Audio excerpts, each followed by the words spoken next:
Tip Today, in association with Slattery's of Pecan, your main Peugeot dealer for over 50 years in the Premier County. Slattery'sGarage.ie.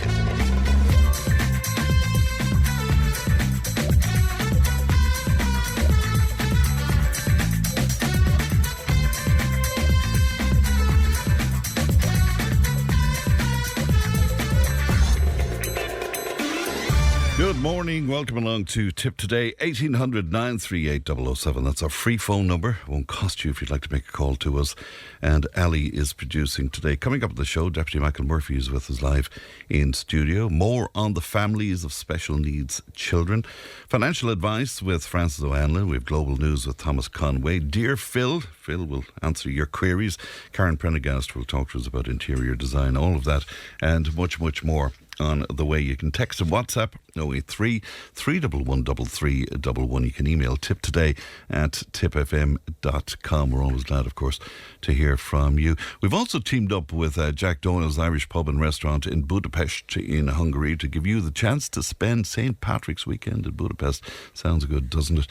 You and a friend will enjoy flights and luxury accommodation, plus the best of what the city has to offer: sightseeing, a Danube River cruise, and a night of dinner and drinks at Jack Doyle's. Now, it's the Irish hospitality, of course, right in the heart of Hungary. You'll stay at the Dorothea Hotel, which is part of the Autograph collection, and it's perfectly located in Budapest's 5th District City Centre. So to enter, all you have to do is listen out for the song Budapest by George Ezra. We'll play it 10 times before February 12th, so you'll be sick of it by then, I would imagine. But when you hear it, do text Budapest and your name to Tip FM on 083 311 3311. The story is we'll select 10 finalists, and the winner will be announced on this very programme on February the 13th. So you celebrate St. Patrick's weekend in style with Jack Doyle's Irish Pub and Restaurant in Budapest and, of course, Tip FM. Let's have a look at the front pages of some of your newspapers today. The Irish Independent and their lead story. Families of Fairdeal residents are to be given an extra 6 months to pay outstanding costs to cover nursing home care due to the state after their loved one dies. Now, currently, as you probably know, the financial contribution, sometimes tens of thousands of euro, is due 12 months after the resident's death. The Irish Daily Mail leading with a story on flooding, and of course flooding right across the newspapers today. The Mail telling us that Ireland is braced for a third round of flooding in a week, with Met Éireann warning that 3 times the average rainfall could hit the east coast this week. The Irish Times, and it's a Tipperary story in a lot of ways because, of course, David Ryan lives in Feathert, but he did meet the Pope, and it was a very special time for him. And the headline there, the Pope was so sorry to hear of my pain and for my family's pain. And we're looking forward to speaking to David Ryan over the coming days. Also on the Times today, and they're telling us that Queen's University Belfast has cut ties with former US Senator who played a central role in brokering the Belfast Agreement over his links to the late sex offender Jeffrey Epstein there. And yesterday the university confirmed it had taken the decision to remove the name of George Mitchell from a flagship research centre called the Institute of Global Peace. And finally a look at the Irish Examiner. And new flood protection schemes will take time, says the Taoiseach, is the headline there. But a very worrying piece by Louise Byrne on the front of the Examiner today. The number of incidents of Gardaí having to go to schools to deal with knives, firearms and other weapons has almost doubled in the space of a year. And Gardaí recorded 31 incidents in school buildings or on school grounds relating to the possession of offensive weapons or firearms last year. And this is up from 16 reports in 2024, 18 in 2023 and 13 in 2022. So that's another great worry, I would imagine, for parents out there. That's a look at what's making the headlines today. If you'd like to make comment on any of that, once again, 083 311 3311. Now, glad to be joined in the studio by Fine Gael, Deputy for Tipperary and Chair of the Dáil Transport Committee. Michael Murphy is with me. Good morning to you, Michael. Good morning, friend. And we've lots to talk about, but can I just refer to flooding first of all, and the position we're now in where Clonmel is concerned, and you and I can remember back to us being underwater indeed several times. Yeah, and I lost the car myself. I just had inherited my late father's car back in 1989. My father had only passed a number of months, and I lost that car. Did you? Parked it down behind the Clonmel Arms and left it there overnight, only to arrive there the following morning and car gone and halfway down towards Carrick-on-Shore in the middle of the River Shore. But yes, and look, I do welcome the opportunity, Fran, to just acknowledge the outdoor staff of Tipperary County Council, around the county first of all, in terms of how they reacted in such a timely manner to so many different incidents of localised flooding. I had cause to ring them on a number of occasions, particularly last Tuesday and Wednesday, and at every occasion they were there within 15-20 minutes. But look, the Clonmel Flood Relief Scheme, what a feat of engineering. Without it, I've no doubt that Clonmel would have made world headlines. Such is our vulnerability in terms of the River Shore, the levels in the River Shore. So look, it goes back, and we lost Martin Mansur last year. I want to acknowledge his key role, but other stakeholders as well. But look, there's a team there that monitors the levels in the River Shore. The outdoor staff erect the barriers in a timely manner. And like I said, it's just a fantastic feat of engineering. Is there a plan around that kicks in at a certain time? So there's a plan around there. How does that work? It's my understanding that there's live monitoring of the levels of the River Shore, and obviously having regard to weather forecasts, engagement with Met Air and other stakeholders at the national level. And then depending on what those forecasts are, barriers are erected in advance. I suspect the barriers are at their highest level. But look, what a feat of engineering. Well done to the OPW and as well. I was saying to you off air, Michael, why can't that be used as a blueprint for other places? But you're making the point, everywhere is different, isn't it? Everywhere is different, and it's my understanding everywhere requires a different type of solution. But I do believe, and I spoke with my Oireachtas colleagues from across the political divide, what's happening in Enniscorthy, for example, at the moment. It's not a question of funding, it's just a question of planning and a particular issue down there. But I do think flood relief infrastructure should be deemed critical infrastructure in the context of this upcoming legislation. I'm not saying we bypass entirely the entire planning process, but we have to fast track planning when it comes to flood relief infrastructure, such as I said, critical infrastructure. And we see the benefits here in Clonmel. For sure, yeah. I'm not sure how much people took from the Taoiseach saying, though, that this will take time. I'm not sure that we have that kind of time, because if you have your house flooded, you have a problem with insurance then. Yeah, and certainly when it comes to Enniscorthy and what I've seen, and I know other locations around the country as well, but for some reason Enniscorthy resonates, and every time I look at Enniscorthy and the overhead pictures, I think of Clonmel and the extraordinary impact the floods have had on Clonmel. But thankfully, since the flood relief scheme, and notwithstanding there may have been one or two, I think the road between just outside the Presentation Convent, but I think that's a kind of expected. But to see the quays free of water, other locations as well that would have traditionally flooded, just to say well done to everybody involved. We can often be critical of our local authority, but in this instance I think they've done a fantastic job, and I just want to pay tribute to the outdoor staff in particular, but also the indoor staff that managed the emergency plan. Will you put your transport hat on you, Michael, because the government set to move on banning scramblers in public places as early as this week, the decision following the death of the teenager Grace Lynch, who was killed after being struck by a scrambler. So some people are saying there's already enough legislation there for this, Michael. Well, under the 2023 Road Traffic Act, yes, but only in the context of dangerous driving. And look, I don't want to.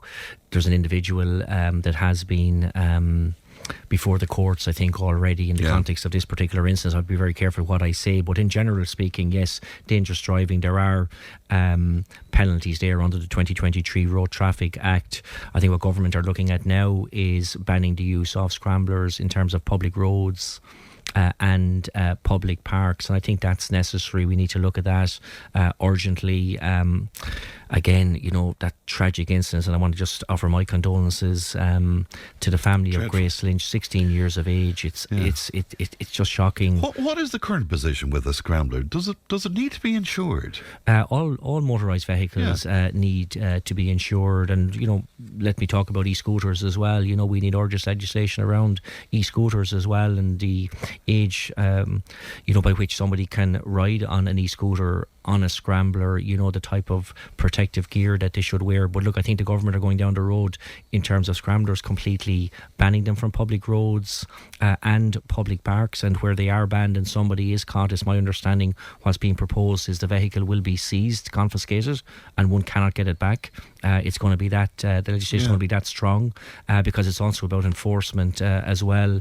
Because I didn't realise there was an issue here in Tipperary, but I just heard this morning that it's a growing problem in Tipperary, in fact. I'm dealing with a particular issue close to where I live myself in the paddocks. I met with a group from Care yesterday in terms of a public walkway up on the mountain road as well, and so many issues around the county, but we've so many other issues as well in the context of e-scooters that needs to be addressed as well, and this is something that the Transport Committee actually ironically will be looking at in the coming weeks. Every week here, Michael, in terms of what people should be wearing when e-scooters, three individuals lost their lives last year, but to hear some consultants saying that it's the biggest in terms of acute brain injuries, like the most prevalent are linked to somebody falling off of an e-scooter, and that's deeply concerning and needs to be addressed. So do you think it should be mandatory that they would wear helmets on e-scooters? I think myself, helmets should be absolutely mandatory on e-scooters. I think there should be a minimum age associated with an e-scooter. It's my understanding some of these e-scooters are modified insofar as when purchased they have a maximum speed, but they can be adjusted to increase that maximum speed. I don't know how that exactly works, but I believe a lot of people are doing that. That needs to be looked at as well. But we need enforcement as well. I often say in the context of all, we had 190 precious lives lost last year. Driver behaviour is so important. Driver behaviour matters, and what shapes driver behaviour, whether that driver is on a scooter, on a scrambler, in a motor car, on a motorbike, is enforcement, and we need stronger enforcement, and we need to strengthen our road policing units. You and I have spoken about University Hospital Waterford and the post-mortem examinations, because my understanding is they stopped carrying them out from New Year's Day. Was that it, Michael?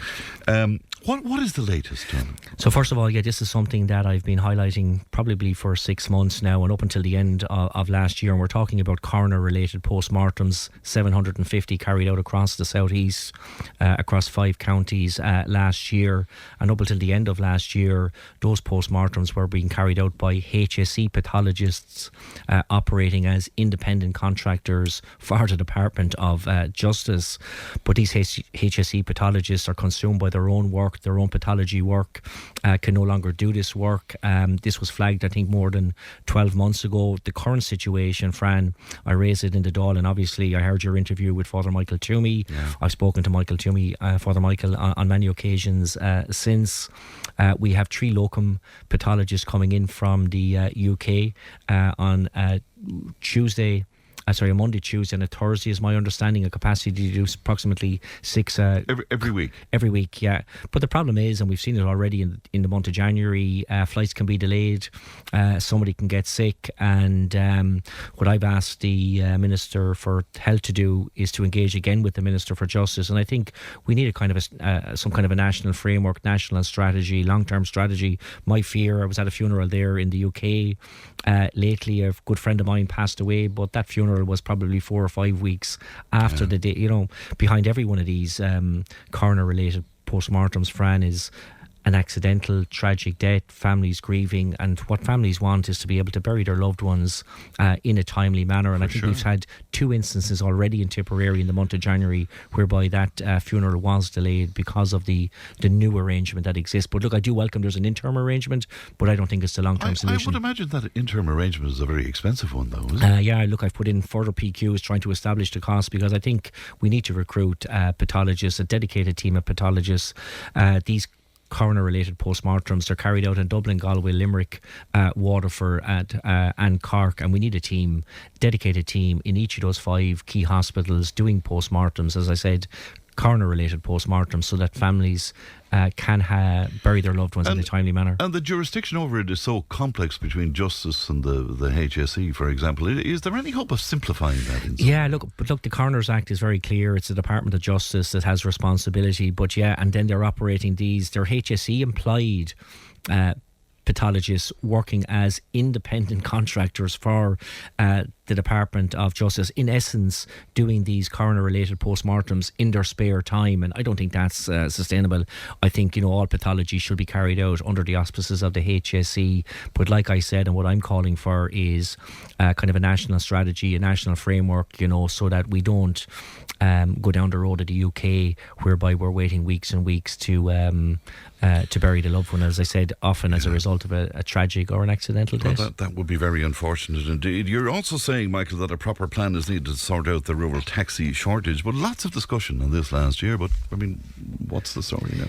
Yeah, so look, we had some really interesting debates in the Chamber over the last 2 weeks. First of all, I had the various taxi associations. Actually, it struck me that I think we had 7 representative bodies in representing taxi drivers across the country, and what that says to me is that in terms of the way taxis and taxi owners are organised at the national level, very fragmented. So I have to ask the question, why isn't there a single voice representing all taxi and hackney drivers in the country? But unfortunately there's not, and the fact that there was 7 different representative bodies didn't help. And then the following week we had in these platforms Bolt and Free Now and Uber. Excuse me. And there's a lot of concern about the new fixed pricing model that Uber have introduced. Mainly the platforms charge a technology fee of between €1 and €1.50, and then between 12 and 15% commission on top of that. And up until a number of months ago, that was based on the metered fare, but Uber now have introduced a fixed fare. So look, there's a lot of anger within the taxi industry, but there's separate issues as well in terms of lack of taxis in rural Ireland and across rural Ireland. There was a local Hackney area licence introduced by the NTA, but for some reason that didn't work. So look, the committee are working on a number of recommendations at the moment. What about a rank? Because that came up in our discussions as well in Clonmel, for example. Yeah, look, and taxi ranks are fine for taxis, and local authorities can put in taxi ranks where taxis exist, but we don't have taxis here in Clonmel. And you can't have hackneys, a hackney can't and use the rules them, around hackneys are very, very clear. Hackneys can't be flagged down. They can't participate, or shall we say park in a rank. But look, perhaps legislation has changed. Look, it's something, we only had the hearings last week. We're working on a report at the moment. You might be able to tell me this, because I've often wondered, why can't hackneys and taxis merge in some sort of a fashion? Wouldn't that answer an awful lot? That's a good question. There's a number of different rules around. I know the license and stuff, and remember that all taxis now, if I was to apply for a taxi license myself, it has to be a wheelchair accessible vehicle. I'm not so sure that applies to hackneys. But one thing I know is that taxis, hackneys, they're an integral part of our public transport system, particularly in rural Ireland. And I do think we need to look at the whole. I think the biggest issue that emerged from the hearings over the 2 days were, the driver income sustainability. Like, taxi drivers unfortunately are not making an income, so there's no taxi, no one wants to enter the sector, and I think we need to change that. And whether that becomes a kind of a public service obligation that we subsidise the provision of taxis in rural Ireland, that needs to be examined. Is there any jurisdiction who has that gotten right that we could look to? Well, the NTA have the overarching. They're the lead. No, but I mean, is there another country? Is there? I mean, every country. So there's so many different countries. Look, Uber works very well. See, we I suppose our country. You compare, and I've used Uber in. I use it in Portugal, for example, during the summer. Very urbanized, but I don't think the solution that fits Portugal or Spain or France. Like, we have a very rural country here, very rural communities.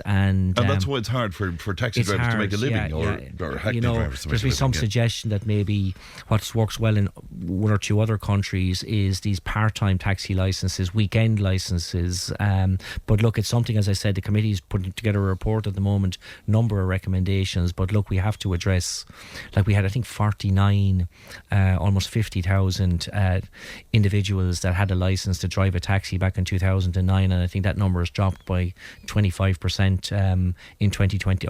2025. And look, there's something wrong, needs to be addressed. And as I said, the committee will be making a number of recommendations. I saw you posing a Dáil question asking for an update on the next phase of the development of the College of the Future project at Caoimhe Barracks site in Clonmel. That was given the green light, I think, 2024, was it? 2024. And look, working on so many projects across South Tipperary and obviously here in Clonmel, and you have to keep all these different projects. Yeah. Would you just remind us of that particular Yeah, project? so the College of the Future is an integrated tertiary campus. It's a collaboration between the TUS, the Technological University of the Shannon, Limerick University, and the ETB here, the only college of its type in Ireland, which is a kind of a higher and further education campus. It's the final phase of the Caoimhe Barracks redevelopment. Phase 1 complete, Phase 2, the new South Tipperary Garda HQ under construction, Fran. This is the final phase, basically a college in the heart of Clonmel offering further and higher education up to FETAC level 10. And look, I'm very excited about it. The land ownership has just transferred, I think, or in the process of just being transferred to the ETB. So it needs to go to detailed design and planning, and I'm very hopeful that decision, that positive decision, will be made in the coming months. Can I ask you about something as well that occurred to me this morning when I was looking through notes of what happened over the weekend? Uisce Éireann, I mean, we could literally spend every show every day of the week speaking about Uisce Éireann, but I saw what happened there with the quality of the water out in Feathert, for example, over the last few days. I mean, people, Uisce Éireann advising people to go to their GP if they have issues with the quality of the water. This is ongoing, Michael, isn't it? Look, it's ongoing, yeah. Look, I get these alerts as a public representative, and I'm going along last weekend, and yeah, all of a sudden, bang, you know, an email in from Irish Water, boil water notice in Feathert, and this is just another boil water notice in South Tipperary, and it follows on from the boil water notice. But they're drinking undisinfected water over a period of a week. It's extraordinary, but I really want to stress, though, like, you know, people need to follow the advice, notwithstanding the madness of the situation, that we have yet another boiled water notice. But people need to follow the advice being provided by Irish Water and the HSE in this regard. Right, but is that something you'll take up? I mean, how does that even come about, that water wouldn't be disinfected properly? We still don't know the full picture, whether there was a plant failure like these plants, and I've tried to visit. I know you went to some of the plants yourself as well. They're quite technical in nature. My understanding is that there's integrated alarm systems and so on. Clearly there was a failure here. It only happened over the weekend, Fran. My office was, and my mobile phone was inundated over the weekend. It's something I'll be following up next week in the chamber. All right, good to see you today, Michael, and thanks for coming in to us. Deputy Michael Murphy with us this morning. 9:28, back in just a moment. Tipp FM's Tipp Today. With Slattery's Garage, Puckon, main Peugeot dealers in the Premier County. And now stocking the full range of the luxury French car brand DS Automobiles. Book your test drive today with Slattery's Garage, Puckon. See slatterysgarage.ie. Tipp FM's Tipp Today. With Slattery's Garage, Puckon. It's time to change. Test drive the award-winning range of Peugeot hybrids and fully electric vehicles at Slattery's Garage today. See slatterysgarage.ie. 1800 938 007, that's our free phone number. Now, last week we spoke to carer Michael Power on the show, and he shared the stark realities faced by families caring for a child with profound special needs, and he offered insight as to the effect on a family unit. Now, following that, Michael's eldest daughter, Caoimhe, got in touch with us with a beautiful piece of poetry, but she's in studio with me today, and we're going to hear the poem, but I also want to have a chat with Caoimhe. Good to see you, Caoimhe. Thanks for coming into us. Thank you for having me. And of course, I know your mum Maggie very well. I was just saying you're the image of her. You get that a lot, do you? Oh, yeah, all of us. Very good. It's lovely to see you today. What is it like to be growing up in a family where you have a brother, Alex, with very profound special needs? And to begin with, can I say condolences to you on the loss of Alex? What is that like, Caoimhe? It's different. Like, when Alex was first born... Just come a little closer to that for me, yeah? It's different. Of course, when Alex was first born, there's all this excitement because there's a new baby in the house, and I think I was 7 or 8 when they were born, and I was just getting my communion. And they were twins, of course. And they were twins, Adam and Alex. Yeah. I was getting my communion, and then of course, as time goes on, you realise he's not like a normal baby, so he can't walk, he can't talk. So the first time I met Alex, I was actually in my communion dress. There was a lovely nurse who brought us into the NICU. To see him. To see the two twins, both, yeah. Yes. So that was our first time meeting, and then as you get older, of course, yeah, and things are different. So you were having your communion on that day, but at what stage then did you realise that Alex had very special needs? I think Was it gradual? It was gradual, but you kind of just accept it. It becomes your normal very quickly, because you're doing this day in, day out. And then, like, for example, if we were to go somewhere, you'd notice people staring, and they'd be watching, and they'd be like, "Oh, there's this child in a wheelchair, how sad." But you're just like, "Oh, it's just Alex. It's just how it's always been." So you got used to that. Yeah, you just got used to it. Yeah, but they would stare. Yeah, people would stare. People can be very odd at times, and some of them, they mean well, but it comes across wrong. But I'm the more quiet of my family. If you meet some of my other siblings, they'd be much more like, "What you looking at? Why are you staring?" So you're the quiet one. Yeah, I'm the quiet one, definitely. Definitely. And you know, in the household itself, I mean, obviously, because Alex, his needs were very profound indeed, and so the spotlight was on him, I presume, most of the time. Would that be fair to say, Caoimhe? Yeah, but as a child, that's tough when you're maybe up until about 14, 15. But then you kind of realise this is how it has to be.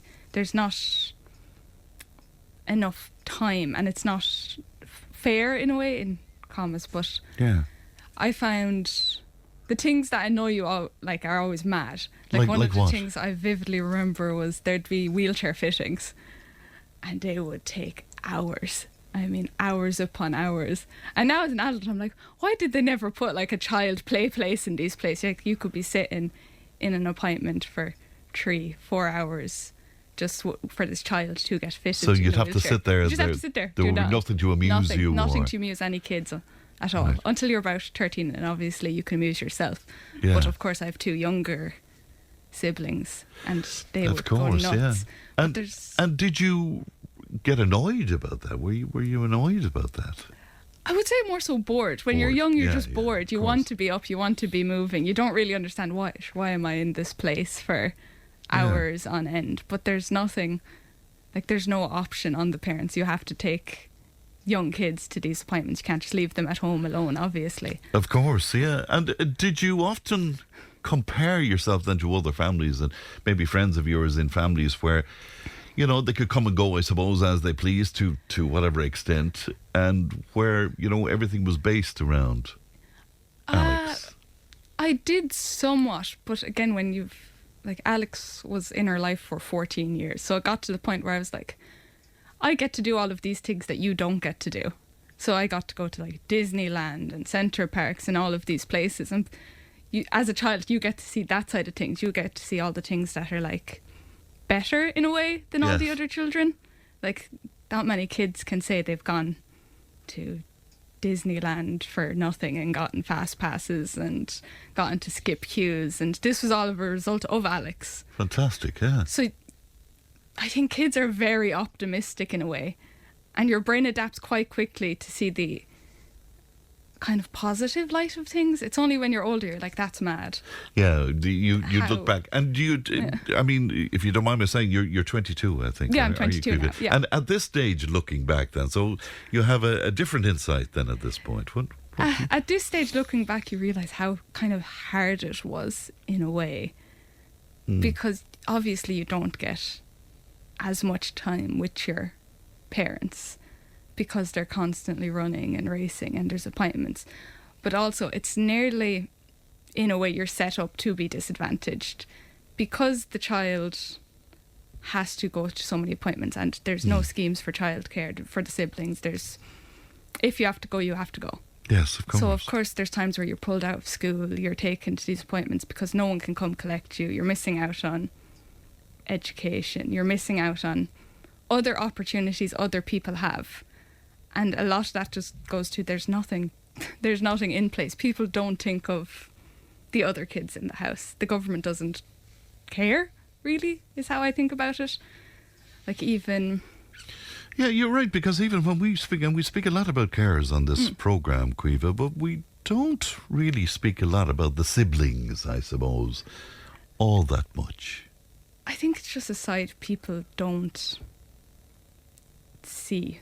Yeah. Because the carers are obviously the highlight. Without the carers, there's nothing in place. Of course, yes. But it's all interlinked at the end of the day. So if the carers aren't taken care of, then the families can't be taken care of, and so on, so on. And in a way, you're creating this loophole of people who can't get opportunities. Like even in my case, I started college 4 years ago. And my family didn't have a means of affording college, so I relied solely on Susie. Yes. Which is difficult of itself. People think Susie is an amazing thing. But I also had to rely on St. Vincent's and charities to fund for my deposits because my family could not afford the deposits, say a weekly shop like you see other college students get. So Susie, I think it works out about €800 a month, and then rent is about 700. So you were treated on the same basis as the others, even though your situation, because of Alex and because of you all caring, was totally different. It was totally different, but you're expected to have the same outcome at the end of the day. There's no... You're disadvantaged, therefore you should get slightly more to try and get on equal footing with the other peers in your class. That isn't in place. You're all expected to get the same results at the end of the day, despite one person could have enough food, say, for their weekly shop every single week, but one person could be going home to the bare minimum of a meal and still expected to go to college the next day because their family can't afford the means to provide, because there is no system for carers to give funds to their other kids when they have to heat a house, transport, everything. It's amazing. So it has a profound effect on your future then. Yeah. Why aren't we hearing more about this, Caoimhe? I think because it's an uncomfortable topic. Obviously, no one wants to talk about how college is hard, how providing is hard. Like, people just don't want to talk about it. But also, people, I think, get very caught down on like statistics and the facts and the figures. And I know personally, when things are getting too factual and too specific, I kind of zone out. I'm like, I don't really understand all those words. But if you bring it back to like the personal life, what is this actually affecting? I think more people will understand and be interested. But that's uncomfortable. You have to have people come forward and talk about their personal stories, and no one wants to do that. What about losing Alex then? He passed away, of course, last year. So, I mean, what the effect on you specifically, Caoimhe, was what? That was tough. It was tough for all of the family, obviously. But Alex passed away, and I graduated college 3 weeks later. So I went to my graduation 3 weeks after Alex passed away. But even while Alex was in hospice and in his last years of life, I had to go to college. There's no option to defer when you're on Susie. It's you have one chance and that's it. If you don't go to college that year, you don't get Susie the next year, which basically means you've dropped out of college. No matter what your circumstances No matter what your circumstances. My God. You have to.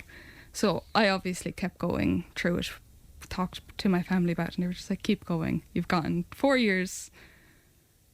And luckily I had finished my dissertation and everything was done. I had graduated in theory.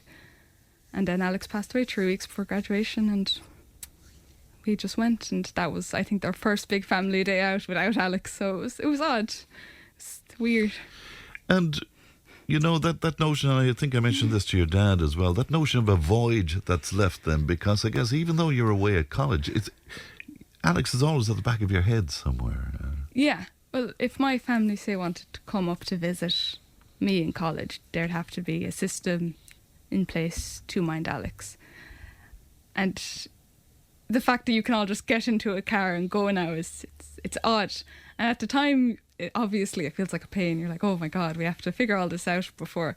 But looking back on it, you're like, you'd do anything to have that back of needing to organise something to go somewhere. But it's different. It's very different. What was your personal relationship with Alex like? Because he was non-verbal and he had communication issues. So what about you and him? So a lot of people think non-verbal, and you're like, that's someone who can't communicate at all.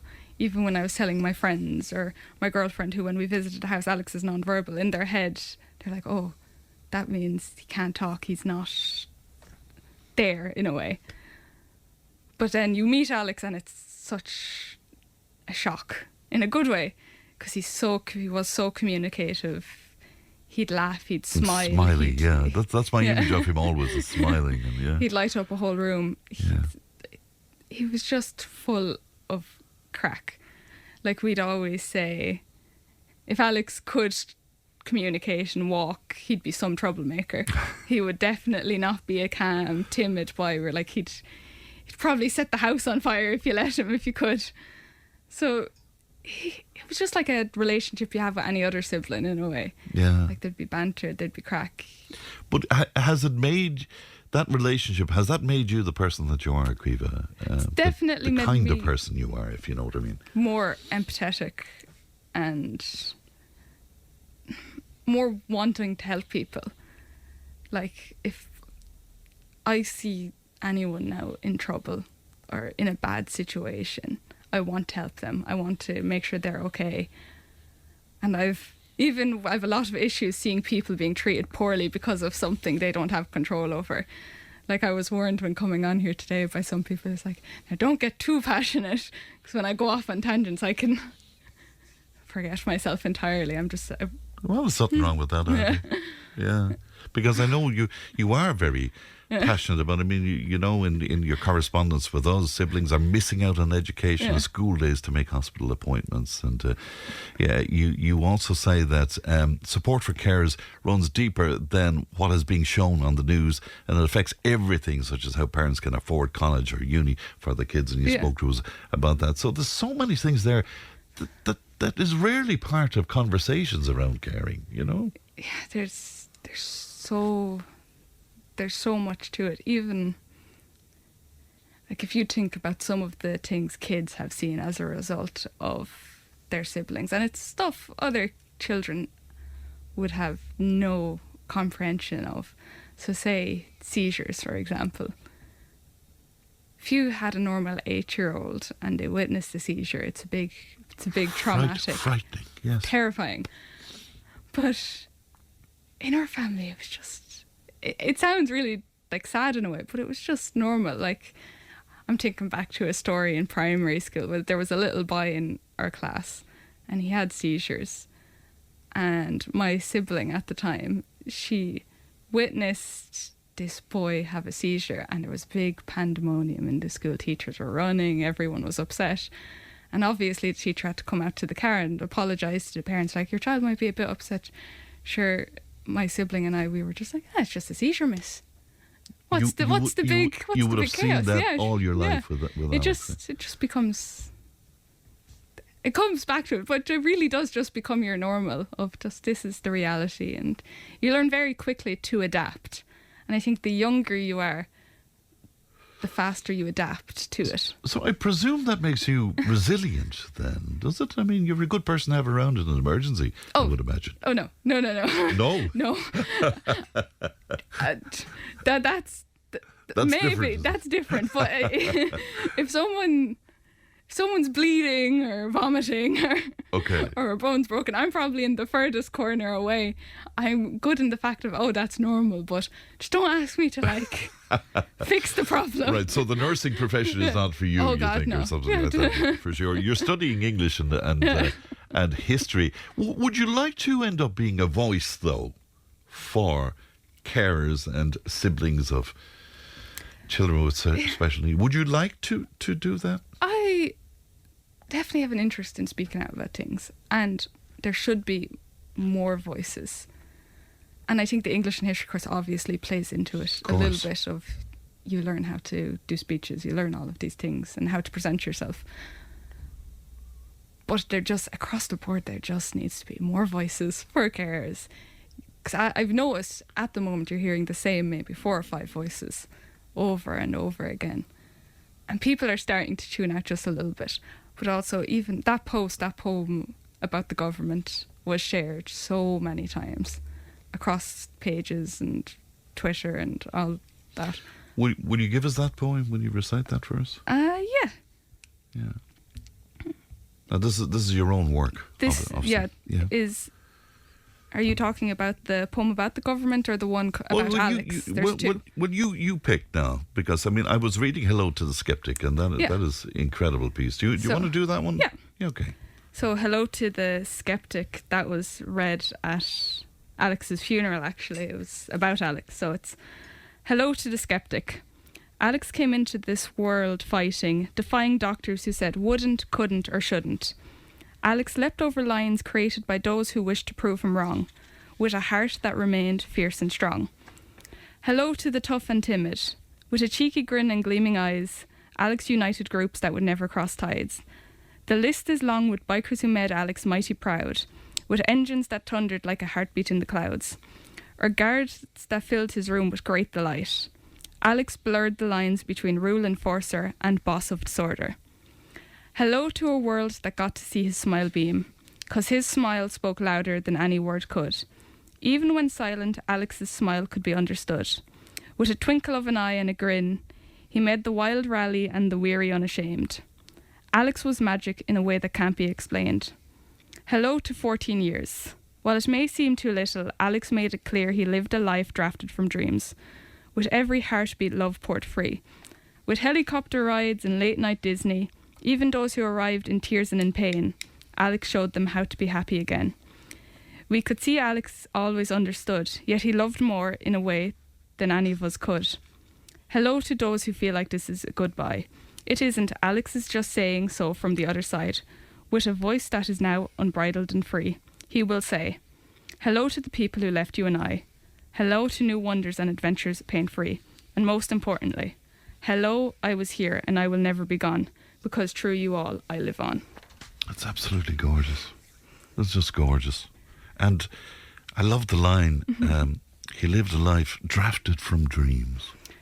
Yeah, because that's gorgeous. Despite Alex's disability and everything that pushed him back, Alex never treated people differently for any reason. Like in the world nowadays, you see people getting treated poorly because of gender, sexuality, race, whatever, class. But Alex didn't have that ability. If you came into the house and you were a good person, chances are Alex would like you. And there needs to be more Alexes in the world, is what I say. People who just treat people based on who they are rather than what they are. Give me the one that's talking directly to the government, will you? Of course. I'll find it now. And again, this is your own work. It's important to point this out. Yes, Caoimhe. Rise before the sun has risen. Tired, love-filled hands tremble. Morning begins with coffee, not calmness. Another day of caring and chaos. All is given with aching hearts and sleepless nights. A smile as a shield to protect both the child and themselves from the biggest of fears, while they worry about debt, the boogeyman of the doll that creates debt. Siblings stand in dim corners. They have duties and also a life to live. Their sibling becomes a tool of empathy and kindness. While there is love, they are also afraid of a future that the system keeps creating again and again. No holidays, no play, no space to create. The system only nurtures this nightmare. And the child, a flame for a future, powerful yet fragile, laughing through tears and strain, granting happiness where there is pain. Yet it's still questionable why the world seems to cheer and support, but immediately backs away when life becomes unbearably sore. Love will live on, there is no doubt, but policy is failing and hope is drowning. Yet in the grand halls of the doll, where decisions have been made, there is talk of voter, balance sheets and means tests. Promised as prompts in rooms empty of empathy. And the carers who care, they're carrying a country that never carried them. Because at the end of the day, Cares Matter is only a slogan for a life they do not live, but will use for the win. It is so powerful. It is so powerful. And I hope that the boogeymen they read that and take that on board. Caoimhe, thank you so much for coming into us. No problem. Thank you so much for having me. Really lovely to meet you. And I look forward to hearing you on all sorts of platforms in the coming years. Thanks, Caoimhe. Thank you so much. Thank you. We'll take a break. Back in just a moment. Tipp FM's Tipp Today. With Slattery's Garage, puck on. It's time to change. Test drive the award-winning range of Peugeot hybrids and fully electric vehicles at Slattery's Garage today. See slatterysgarage.ie. If it matters to you, it matters to us. Call Tipp Today on 1800 938 007. Now let's stick with caring and carers, because Holy Cross mother Jessica Morrissey recently contacted the show expressing her frustration over the situation regarding placement in special needs schools and her inability to secure one for her 5-year-old son. She joins me now. Jessica, good morning to you. Good morning. And good to talk to you today. Will you tell me about your son, Jessica? Can I just, following on for Caoimhe, her poetry is absolutely beautiful, and it's only in struggle, pain and sorrow can strength flourish. And I have to take my hat off her at her resilience, and she should be very proud of herself. Well, we had a huge reaction to her being on, and I'll read some of that later on, Jessica. But in the meantime... Very, very beautiful. Yeah, my son, Jace, is a 5-year-old. He has autism and ADHD. I'm a nurse by trade, by profession, and I've been looking after vulnerable people for 25 years. And without that experience, I don't think that I would have survived up to now, to be honest. I was working full-time, and then I reduced my hours to 18.5 hours to look after my son because it was impossible to get childminders to work 13-hour shifts that nurses usually do. But then in pursuit of, I applied for the carers allowance, and I was rejected based on €1.89. Are you serious? Oh my God. I'm serious. Now, I have heard people that have been rejected based on 48 cents. So, yes.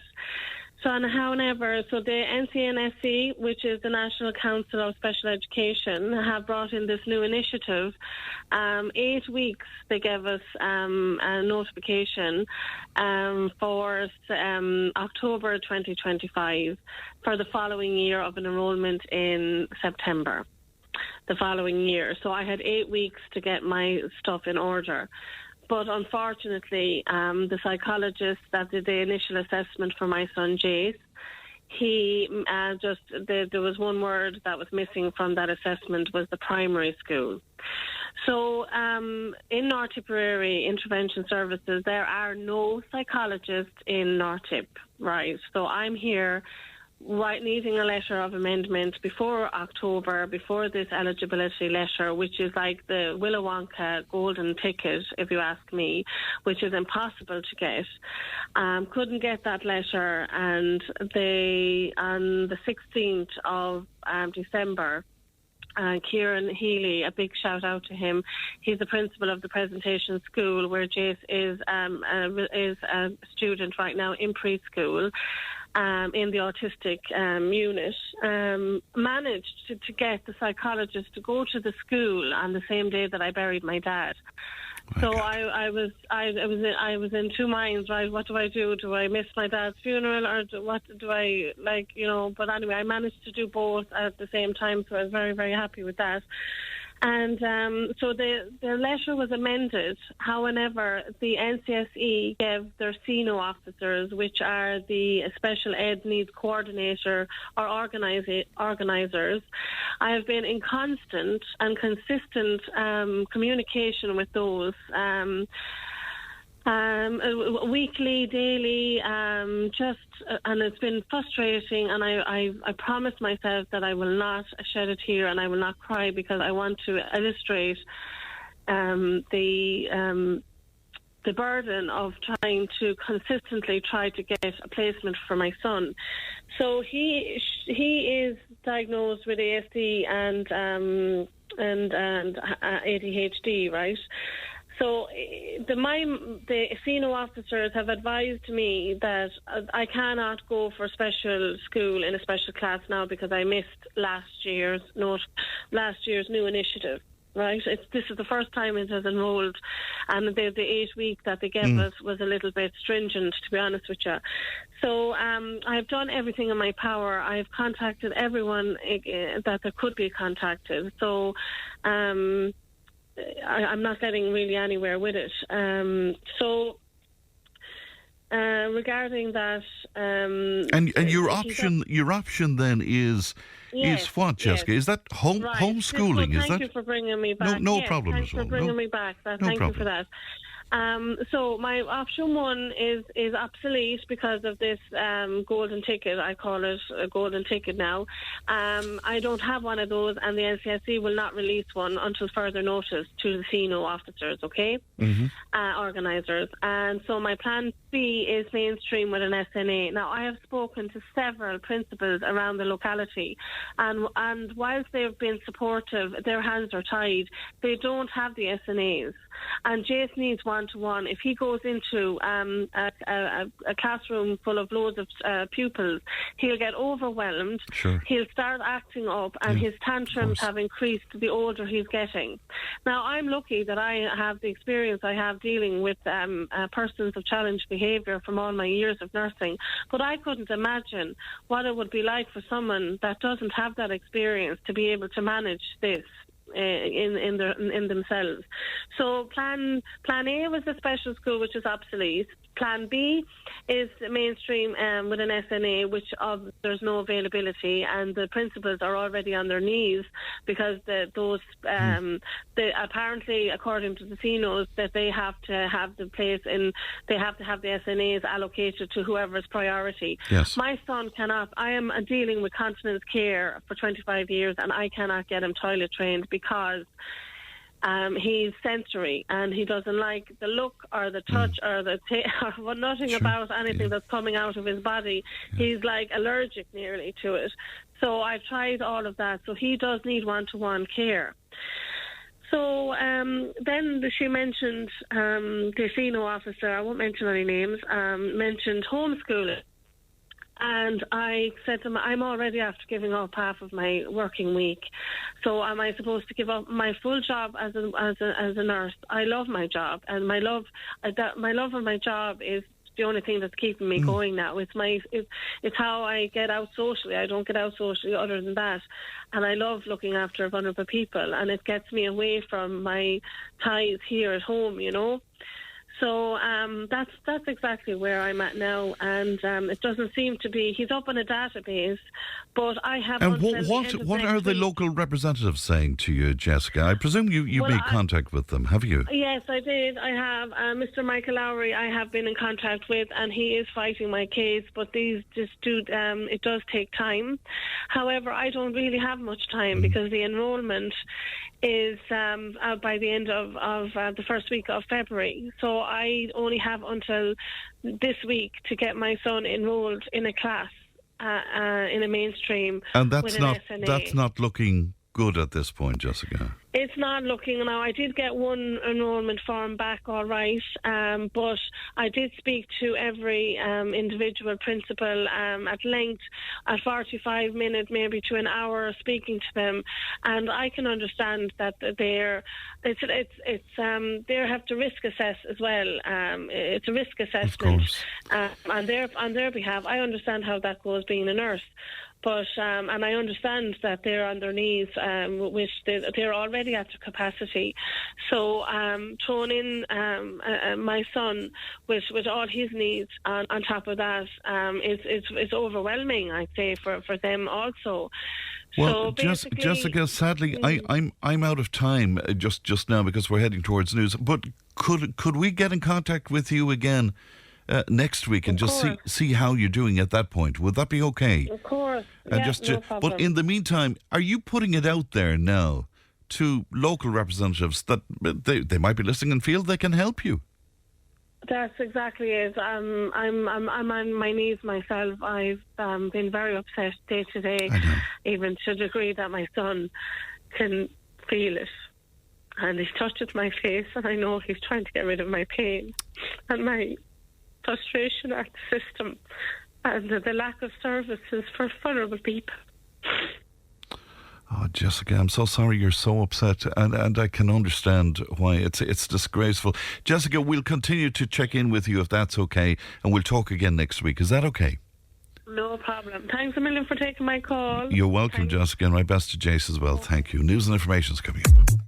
Tipp FM's Tipp Today. With Slattery's Garage, Puck On. Main Peugeot dealers in the Premier County. And now stocking the full range of the luxury French car brand DS Automobiles. Book your test drive today with Slattery's Garage, Puck On. See slatterysgarage.ie.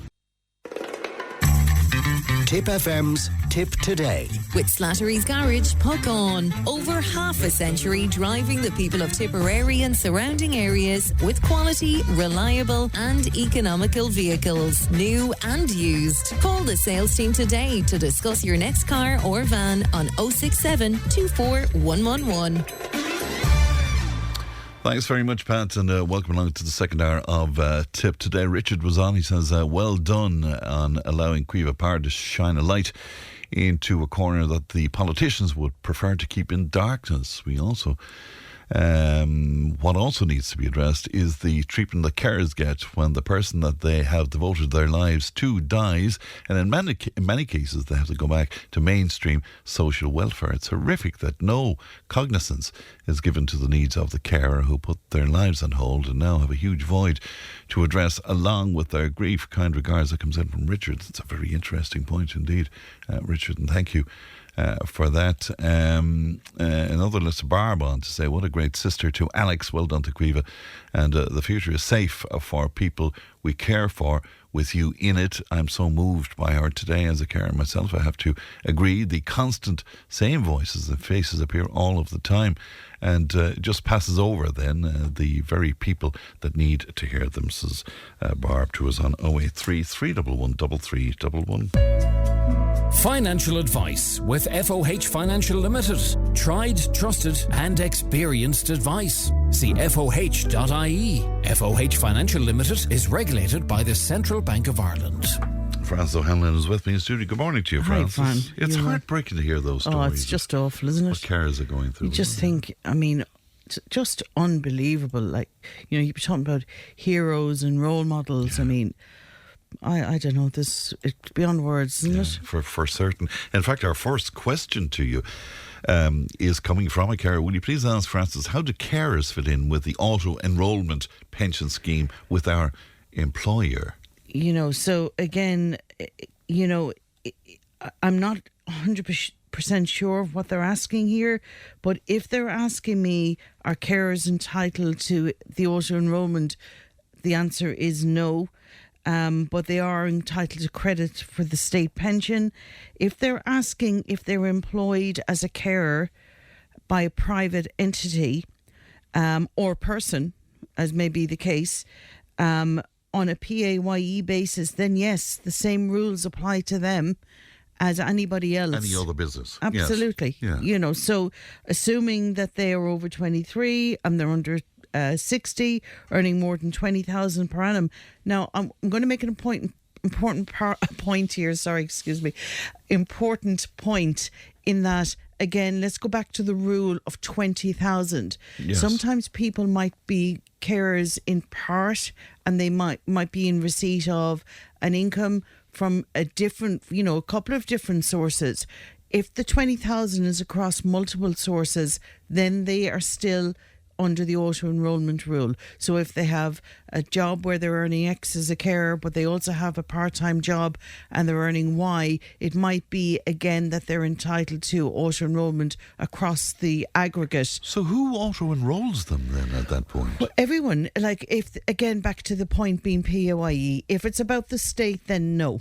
Okay, because they get the credit. But if it's a thing that they're across different employments, then every single employer, say for example that we shared an employment between FOH Financial Limited and Tipp FM, and between those two employments this person was earning over 23, under 60 and earning more than 20,000, then we're obliged, okay, both of us. Right, so you would share the obligation. Exactly. Yeah, okay. So it's 1.5% of their salary with each entity. That's what has to go in for them. Interesting. And then the individual has to also match that. Okay, that's very interesting. I didn't realise that. Yeah. I'm sure that the person who asked the question didn't either. Yes, thanks for that, Francis. Hi, Francis. Our company started a pension last week, putting in 1% to avoid the auto enrolment. Can they do that? I say this tongue cheek. You couldn't be up to them, but you couldn't be up to them. Okay. So the answer is no, right? The government have squared that matter off already. A minimum of 3.5% must be paid into any group scheme between you and your employer. And if that I suppose percentage isn't met, then there's still potentially obligation under the auto enrolment scheme. So let's go back on that again. Say for this example, an employer set up 1% and the employee is putting in 1%, then that doesn't meet the criteria. So it has to be 3.5% between the two. Now, in this instance, if the employee is putting in 2.5% or 3% and the employer is putting in 1%, I would say, look, in good faith here, that it should be a minimum of 1.5%. I actually kind of dealing with a couple of people over time. I've kind of said to them, look, truth be told, it really needs to be a minimum of 3% from each of you if you're looking for fair terms. And again, what's this about? This is about looking after the people that have no pension through their employer to date. And I get it. I am an employer. I get the costs of employing people. But, we have to look at what...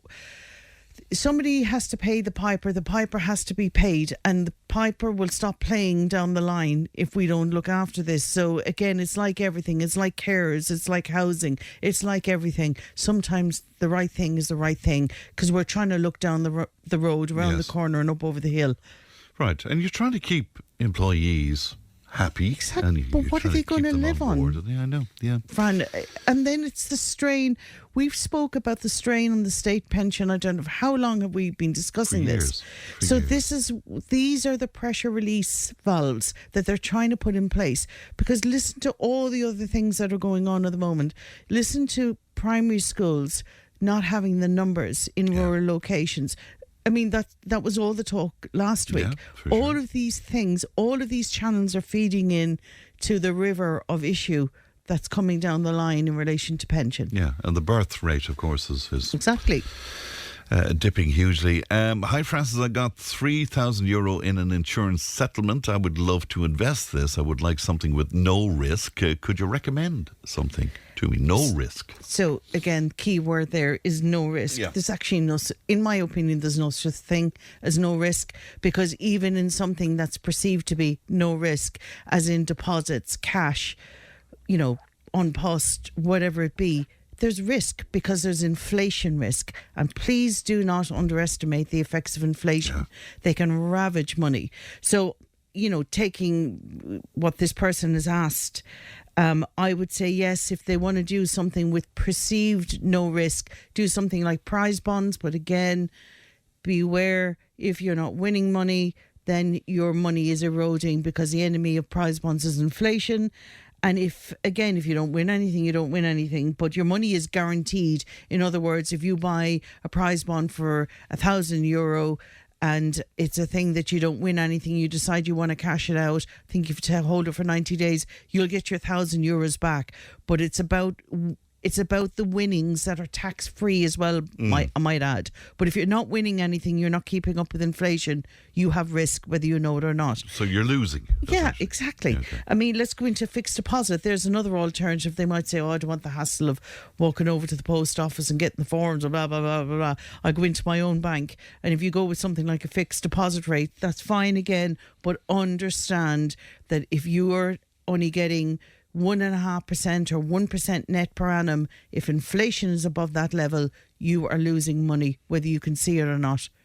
And many of us don't take that into account. No, absolutely. But again, why have we the lowest? Is it the lowest in Europe? Yeah, I think it is. Isn't it? And again, and we mentioned this last year. Yeah. There is serious push from Europe to look more towards, like if you look at the model of the United States and the amount of people that are invested in different instruments over there, be it stocks, shares, they're always talking about their 401k, so we need to get somewhat towards that in Europe, where we start investing our money more wisely, and that includes taking on risk, but knowing that this risk is further down the line, and knowing that you're diversified, because you need to grow your money. Again, feeding back into eventual retirement, having more money available to you, but taking considered risk. And again, diversification being key. But of course, competition. We need more competition where the banks are concerned. Yeah, absolutely, without a doubt. Hi, Francis. I'm 25 years old. I currently live at home. I want to start looking at a mortgage. What exactly do I need savings-wise? And how do I go about applying for one? Now, we don't know if this person is in a relationship, do we? No, and again, I'm just going to say, look, ideally, first thing you should be doing is consulting a financial broker or advisor. I know people are saying, of course you're going to say that, Francis, but I'm not. I mean, you need impartial advice where you're going to somebody who knows the broader market and what's available out there, and that can set you up and put you on the right track. And it might be that you're 6 months, 12 months or 3 years away, or if somebody has a damaged credit rating, they could be a lot longer. So you need somebody that can look at your overall situation and put you on the right track, tell you where you're at, put you on the right track. And it's not just about saving for your eventual mortgage, but it might be how best to save. Because it might be that if I'm looking at the moment and I'm looking at younger people who are maybe have the mindset, I need to save, but they could be 7-10 years away from buying a house, then it might be that they have the time to be investing maybe in equities that they might get a better return, rather than somebody who's saying, oh no, I want to buy in 3 years, then they're more deposit based. But again, it's just to have a better sense of your finances. I would say that you need to seek advice in that respect. So sorry, after that, I would just add, by the way, that people who use a financial advisor, it's well documented, end up far better off in their financial lives than people that don't. Okay. So simple as that. But as a rule, can you give us sort of you should have 10% of the house in a deposit. Okay, of course, I'm not getting into the shared equity schemes and the help to buy schemes. Yeah. They're all there. But as a rule, have 10%. And it might be, you have to show affordability. And some people go, oh my God, that kind of makes sense, because you're taking on a big commitment. You'd really want to be committed to it. And that normally is, I've been saving X amount per month. I would say I'd love to see somebody doing it from 12 months, but let's say 6. Because it means that they know what it's like to have to put that money away. They're saving it at the moment, but they're going to be repaying it down the line. So there's a reason why they need to show that they can afford to save. And also the amount, they need to show that they can afford the amount of the mortgage that they're going to be paying, plus 2%, stress it by 2%. And again, that's where your financial advisor will come into play and say, this is a mortgage, this is the mortgage that you're looking at, this is the house you want to buy, this is how much you need to put away, and this is how you should do it. So again, if sometimes parents or family might help somebody with a deposit, that's fine. But, I don't want to see somebody, well, first of all, the banks wouldn't even tolerate it. I personally don't want to see somebody coming in saying, I want to buy a house, my parents have given me 20,000 or 30,000 and they've never saved a shilling, bar for maybe electric picnic tickets or something. Yeah. So I want to see somebody who's committed to buying a house. This is a process. This is, big boy or girl commitment, and that basically that they're showing that they can afford it and that they're saving on top of, if they get a gift, happy days, lovely, great for them, but on top of that. All right, I'm going to skip a couple if you don't mind, Francis. I'm intrigued with this one. I can't wait for your answer. And I want to buy a car for 7,000. I have that amount in savings, but I'm wondering if it would be better to get a loan and pay it back by the month. I'm just afraid of using all of my savings, and I'm very new to loans. It's a very good question. Absolutely, this, I understand that fear totally. Yeah. I mean, I would always say don't borrow unless you have to. But what I need to be mindful here, because why would I say don't borrow if you have to? Because if you borrow, you're paying interest. And if you're not getting as much on deposit as you're paying on the loan, you're better off buying something outright. Yes. But the question here is, people need fallback. Okay, so when it comes to savings, I don't know this person's earnings or their financial situation. So I want to know how much of a fallback they would need to have. If they have that, and say within their savings as is, I would say buy your car outright, and don't be paying 10% interest. If you hit a bump in the road, if it leaves you with zero savings, then I wouldn't do that. You need fallback. You do. Or you need to know that you have the instrument for fallback, i.e. your earnings, that you can replenish it. So let's say somebody has 10,000 euros saved and that they have a car to buy for 7, and they're comfortable that 3,000 be enough because they're earning and they can save the amount that they were going to repay in the loan, then I'm fine with that. Buy your car outright. If it's a thing that you need, I always say this to people, don't forget, if you're good financially and if you need money down the road, you can always borrow then. Maybe at a lesser extent, but you don't have to say, I'm buying a car, I have to borrow. Not necessarily. So I would say, ideally, don't borrow. Yeah. The only thing as long as you fall back and you're adding to it. Far be it for me to give financial advice to anybody, but if you're buying a car for 7k, you're probably going to have issues down the road with the car after a period of time as well. So just to keep that in. Yeah, absolutely. But then you can look at borrowing, or it might be that you have to upgrade then. I suppose. Would you get out the crystal ball there and have a look at the markets for 2026 and predictions? Is that impossible with the whole geopolitics now at this point? Yeah, it is. It's always impossible, really. I mean, look, there's certain indicators and there's certain, positive and negative, and a lot of negatives out there at the moment with all this going on. But despite all of that, the markets are still going up. Gold is still going up. Silver is still going up. Yeah, the silver story is remarkable. Yeah, absolutely. Silver and gold. But it's interesting. Last week, silver and gold took a right dip. And then they came back up, not fully, but they've come back up again. And anyone that put all their money into gold took a serious hit last week. Right. But so now again, it's back. Now it's back. Yeah, it's back to us, not fully. But again, people need to understand that we talked about diversification earlier. And you need to diversify so you don't put all your eggs in any one basket, even if the basket is gold, even if the basket is silver. Normally silver and gold are kind of you're hedging your bets. There's concerns out there. People use them as kind of a safe haven. Yes. And there was concerns about, normally that would be the US government, 10-year government bond, which there's concerns around as well. Maybe not as much now with the new Fed chief announced. Yeah. But there are so many things out there. So what I would say to people, let's go back to basics. You need to know your own attitude to risk. You need to know what's going to leave you able to sleep at night versus what would concern you. You need to know your own timeline. When will you need this money that you're looking at investing? You need to think short, medium and long term. But you definitely should diversify. I mean, again, I looked the other day back over 7 years and 30 years on one of the funds we use all the time. Excuse me. And if I'm looking at one particular fund for the last 7 years, now bear in mind, as we sit here in February of 2026, the last 7 years have been up and down. We've had a pandemic, we've had wars, we've geopolitical tensions left, right and centre.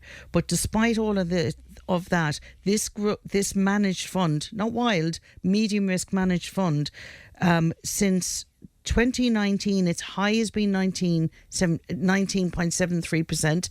In the year 2019, its low was actually the year of 22. It was negative 17%. All in all, it's done 83.42% in the last 7 years. Wow. So again, there's been extreme ups and downs in that, but as long as you have a timeline where you can invest, go a step further. So it's basically had negative years in 7. Go a step further. Let's look over 30 years. So this would be pension money. Okay, so if you're looking in 6 years, the last 30 years, there's been 6 negative years. But if you were invested in that same fund for the last 30 years, you'd have done 877.54% gross. So, it's high. It was in 1997, 35.86. Its low was in 2008, funny enough. And that was when it went to a negative 31%. So what I'm saying is, don't worry about the markets. There's always going to be something that rocks markets. Let's go back to what we always say. I don't have a crystal ball. You don't have a crystal ball. But what you know is your own timeline. You know your comfort zone, and you know, I'm going to need that money in. No, that's pension money. I'm happy to take risk on that because I'm buying in on the drip, right. And I'm not going to need that for 30 years, 20 years. 15 years, but that money, no, I need that because I'm buying a house. No, I'm hoping to buy that house in 3 years. Or no, actually, that's education money for my kids. That's going to be away for 10 years. But that's where you need the advice, though, isn't it? Exactly. And speaking of which, if people want to talk to you, Frances, how can they? Yeah, no problem. They can contact the office, which is 052 612 9487. I had to think about that. Or our website is www.foh.ie. All right. Always good to see you, Frances. Thanks very much indeed. We'll take a break back in just a moment. Tipp FM's Tipp Today. With Slattery's Garage, puck on. It's time to change. Test drive the award-winning range of Peugeot hybrids and fully electric vehicles at Slattery's Garage today. See slatterysgarage.ie. Tipp FM's Tipp Today. With Slattery's Garage, puck on. Main Peugeot dealers in the Premier County. And now stocking the full range of the luxury French car brand DS Automobiles. Book your test drive today with Slattery's Garage, puck on. See slatterysgarage.ie. Welcome back to Tipp Today, and it's time now for Global News. I'm glad to be joined as always by Thomas Conway from the Nina Guardian. Good morning to you, Thomas. Good morning, Frank. Good to see you today. Can we start with the Epstein files and the latest cache of them that have been released, and a lot of careers in doubt after this? He continues to haunt people from beyond the grave. I've never seen a person with such ramifications for others. The latest, the Clintons, both Hillary and Bill Clinton, the former president, have agreed to testify before Congress. Yeah. They were coming under a lot of pressure. After saying they wouldn't. And I think it's because this latest cache of files, 3 million of them, I think, have shed new light. And it is important to say that people, analysts are still pouring through the files and pouring through what we can learn from them. Pretty damning as well for Peter Mandelson, the former UK government minister. He was ambassador to the US last year. Keir Starmer appointed him, and that has raised questions anew regarding Keir Starmer's judgment, and particularly the judgment of his Irish-born Chief of Staff, Morgan McSweeney, who is the Chief of Staff in Downing Street. Macroom, isn't he? He's from Macroom in County Cork originally, rose up through the Labour Party, and apparently heavily encouraged Starmer to appoint Mandelson as ambassador to the States. Even though they knew at that stage that he had met with Epstein. But Mandelson, of course, strenuously denied any impropriety. But these new revelations, some of those photographs. Some of the photographs are particularly embarrassing for him, but perhaps more serious than the photographs is the revelation that he may have leaked government information to Epstein. Now, that is a whole new ballgame. And he was in, would you just explain the position he was in at that stage? Was he business secretary at the time? Wasn't he? He was in the UK government at the time. And this reportedly leaked sensitive details to Epstein, who, alongside all this activity that we're learning, was also a financier and would have heavy links to Wall Street and stuff like that. So would be paying close attention to the markets, and if he got government information regarding the selling of bonds, whatever, that's pretty seriar. The other one, George Mitchell, of course. That is a real that's an astonishing, and I suppose caution people not to judge without all the information, because obviously that scholarship in Northern Ireland and the bust of him in Queen's University will be taken down. I think we have to wait for more information on that one. Well, just all the good and positive stuff that he did where the Good Friday Agreement was concerned, and, it's... it is, and that just highlights, whoever Epstein touched, wherever the man went, he tainted people. He was, obviously he was a sexual predator, a child sex offender. People should have known better. But the files, we will see as more revelations come to light in the coming days. It'll be very, very interesting indeed. So after a year in the wilderness, the Democrats, Thomas, you're saying, are they finding their way now? I think they're cautiously. I mean, it's been a whirlwind of a year because of Donald Trump and all that he has done. Yeah. I think the Democrats are cautiously finding their way back. I think those elections prior to the turn of the year, the November off-year elections, were, if not a turning point, a significant moment. So you had two Democrats with a lot of potential, Abigail Spanberger and Mikey Sherrill in Virginia and New Jersey, respectively. Both won their congressional seats. Now, they were both elected way back in the last Democratic wave in 2018. The fact that they retained their seats and retained them comfortably against Republican opposition was a good sign for the Democrats. And Spanberger and Sherrill are seen as, maybe down the line, potential presidential candidates. They come from a national security background, strong on law and order and relatively centrist. You then had the victory of Zoran Mamdani in the New York mayoral contest. That was a coup for those on the further to the left of the Democratic Party. Now, I don't think Mamdani is the kind of candidate that's going to defeat a Republican in a 2028 presidential election. I think it would have to be a more moderate centrist. But there are those figures are out there too. And the Democrats have kind of scored a number of impressive victories in places like Kentucky. Well, not victories, but have performed well in places like Kentucky and what would be considered red states. And the looks are, or the signs are, that maybe, just maybe, they are turning a corner. So what about the Senate then? So they're down. The current composition of the Senate, the Republicans have 51 seats, the Democrats have 47. So in order to flip the Senate in the blue direction, in the Democratic direction, the Dems would have to win 4 seats. Now that's well, they'd have to hold on to everything they have. They'd have to hold on to everything they have. Win 4 seats, right. 1/3 of the Senate is elected every 2 years. So there's 33 seats up for grabs, 33, 34. Yeah, it's eminently possible. I mean, I've looked at a couple of the races. They're polling relatively well, but it would have to be. They would have to really perform very, very well in order to flip the Senate. And the House is up for grabs. All the seats in the House up for grabs every 2 years. That would be very interesting to observe how that plays out. I reckon Republicans, I probably think they will retain the House, whatever happens in the Senate.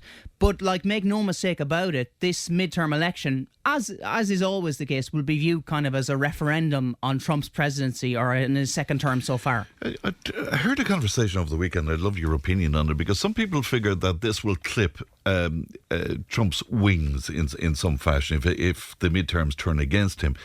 Other people over the weekend making the point, no, this could make him even more dangerous, really, in terms of executive orders. Yeah, it could embolden him further. I can see where they're coming from there, because, I mean, I've made the point before how Trump has kind of expanded presidential power, expanded the limits of presidential power to an unprecedented degree, really. And I would expect he will use executive orders in a similar fashion in the second half of his term. He's already utilised more executive orders, I think, than in the entirety of his first term. As I said, it's been a whirlwind, and a lot of his actions have been carried out via executive orders. Now, he will, the big legislative moves he needs, where for instance, spending is concerned, Capitol Hill controls spending for the most part. They're in charge of the purse strings. So he will need congressional approval in terms of spending and stuff like that. So, it's still significant who controls the House and who controls the Senate. But certainly I can see how it would embolden him. And, Trump has broken all sorts of norms, all sorts of precedents. It's hard to know what is coming. But certainly after the midterm elections, generally, for a second-term president, the focus kind of switches, and suddenly the president becomes yesterday's man. Yes. I'm not sure will that happen. A lame duck. A lame duck president. I don't know, will Trump allow that to happen to him? It's very hard to see. I don't think so. And in terms of the Democratic Party's presidential candidates, or possible ones, I see that Gavin Newsom is top of is top of that. But I was speaking to Bernie Goldbach last week, and Bernie has a great background in the American military and one thing. He figures that's not a runner at all. Yeah, I kind of agree with Bernie on that front, because if you look at the similarities with Newsom and Kamala Harris, both Californian Democrats. Yeah. Now, Newsom is probably more to the centre than Harris was, but in order to win a presidential election, you have to appeal to a broad cross-section of the US electorate. And I would look to figures. There are a number of governors there. Funny enough, the governors are probably more suited to running this current tranche of governors. Gretchen Whitmer, governor of Michigan. Now she's 14-1 in the odds that I have here, but she is a very capable governor of Michigan. Josh Shapiro, we've heard a bit about him. He's a very good orator. Governor of Pennsylvania.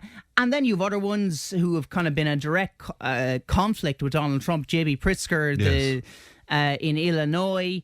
Andy Beshear, governor of Kentucky. He's a centrist governor of a red state and has retained his position for 2 terms now. So that is, he may be feeling bullish about his prospects.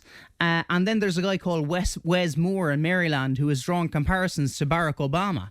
Now, Barack Obama was a once-in-a-generation politician, I think, so it's hard to see how anyone can kind of emulate him. But they are all capable candidates. You have other ones thrown in there like Alexandria Ocasio-Cortez, who people say maybe will she run. Now, I think she's way too far to the left. And that's not my personal opinion. I'm just saying, if I was a Democratic strategist trying to win the 2028 race, I don't think she would stand up with a majority of the US electorate.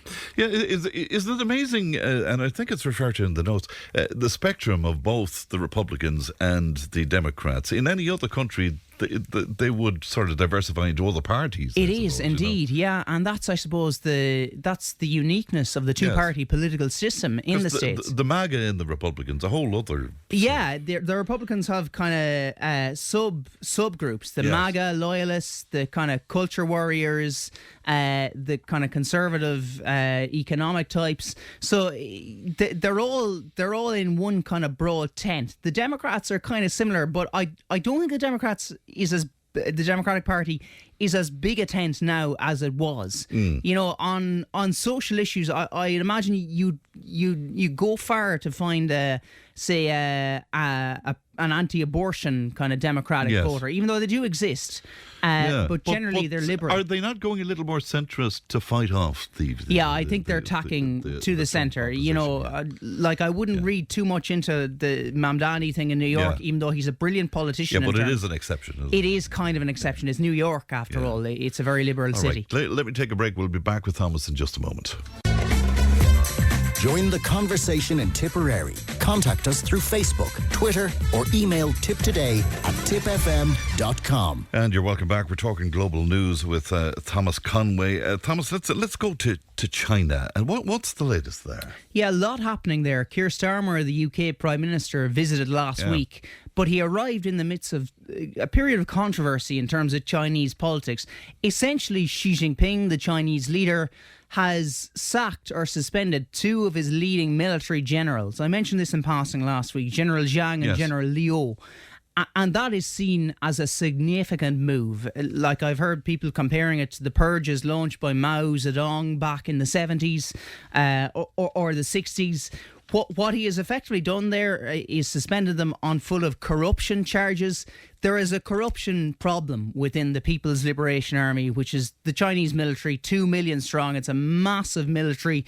It's rapidly expanding with aircraft carriers. I think it's the strongest or the biggest navy in the world now, surpassing that of the United States. So he's suspended these 2 generals, but he's also launched kind of a more wide-ranging purge that extends down pretty much to the roots of the military and indeed to the Communist Party. And there's been a lot of speculation as to why he is doing this. Why now? Now, the answers might lie in the fact that, as I said there is a corruption problem and he wants to root it out. And Xi Jinping is very much a man of the people. Yes. Even though he does come from kind of Communist Party royalty, he's what's known as a princeling, which is a son of a Communist Party kind of forefather to a certain extent. So that's how he got his introduction to the party, and he obviously rose up the ranks. One of the generals he sacked is a fellow princeling, and apparently was on quite good terms with Mr. Xi. So that points to Mr. Xi's ruthlessness. So rooting out corruption. And the Spurs, like Mao, does it go down into academia as well? Yeah, does it? Wow. Well, it goes down into the roots certainly of the People's Liberation Army. I'm not sure academia specifically, but certainly Xi Jinping has no truck for dissent. He does not allow that kind of thing to happen. There is more speculation that one of the reasons he might be doing this is to maybe quell potential leadership rivals in the coming years. Now, he's 72 and many would anticipate that he will seek another 5-year term at the party congress in 2027.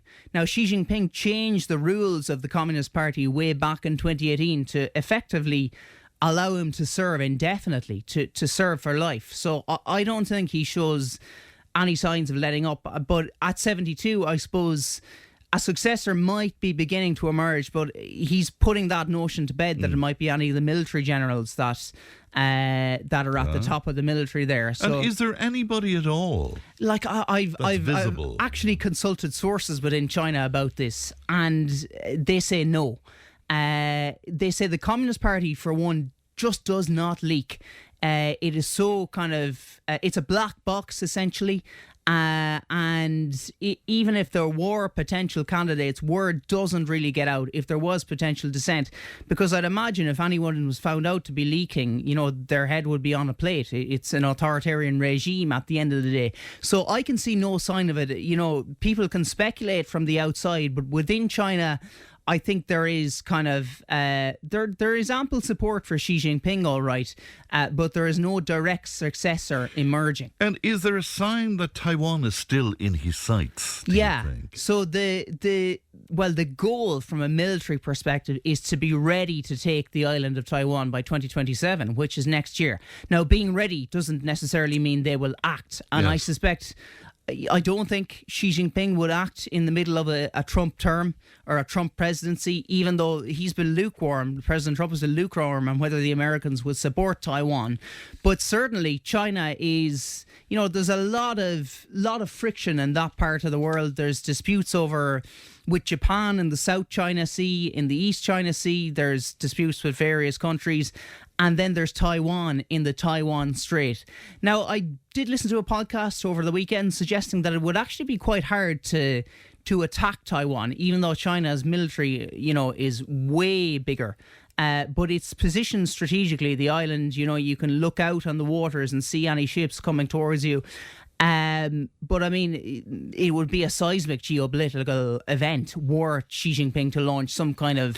But would it not be destructive to their economic ambitions, their global economic ambitions? Yeah, it would. And you see, I mean, like, as I say, Keir Starmer was there last week. The Taoiseach was there a couple of weeks ago. Mark Carney in the past few weeks as well. So various countries are looking to China now, given the uncertainty that's coming out of America. And obviously an invasion of Taiwan or any kind of predatory action on Taiwan would elicit sanctions, I think, from the international community. So China has to balance both. Did I see over the weekend, is Trump rescinding tariffs on India now because they've agreed what? That they wouldn't agreed purchase from China? Well, that's Russian oil. Oh, that's Russian oil. To agree to stop their purchasing of Russian oil. So that's a coup for Narendra Modi. We spoke about him last week, and that was announced yesterday. And Trump has said we're approaching some good news in terms of the war in Ukraine. I heard him speaking about the death toll last night. We've heard this before. We've heard this before, and it's hard to conclude that it's anything other, until I see actual progress there. Of course, you struggle to believe it. Tell us about what's happening in Hungary, because I'm interested in this. Is Viktor Orban, is he under threat? Yeah, he's under pressure. There's an election upcoming in April. And he's trailing in the polls. He's trailing to a guy from his party who was formerly of his Fidesz party. His name is Peter Magyar. He's a kind of 44-year-old, charismatic, athletic, relatively young man who left Viktor Orban's party a number of years ago, effectively because of corruption concerns. And his whole mantra, or his whole raison d'etre, is fighting corruption. He's made that the centrepiece of his campaign. Now, what Orban, it's amazing because Hungary is a country, it's only a country of 9.2 million people, but Orban wields huge influence within the EU, the European Union, because of his... He's a thorn in the side. He's a thorn in the side because of his willingness to use the veto, and we've seen him block sanctions packages on Russia and things like that. And finance for Ukraine, of course. And finance for Ukraine. So you can imagine that people in Brussels would be absolutely praying that this guy, Peter Magyar, might go and defeat him. And he is a very wily politician. He's a very skilled politician. Now, he will find it, even though he is leading in the polls, the system is effectively rigged against him.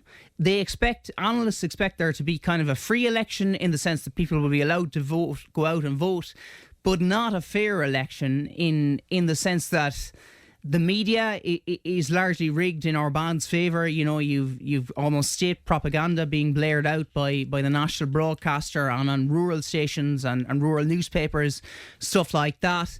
The whole environment, Viktor Orban and his Fidesz party have kind of twisted around in their favour.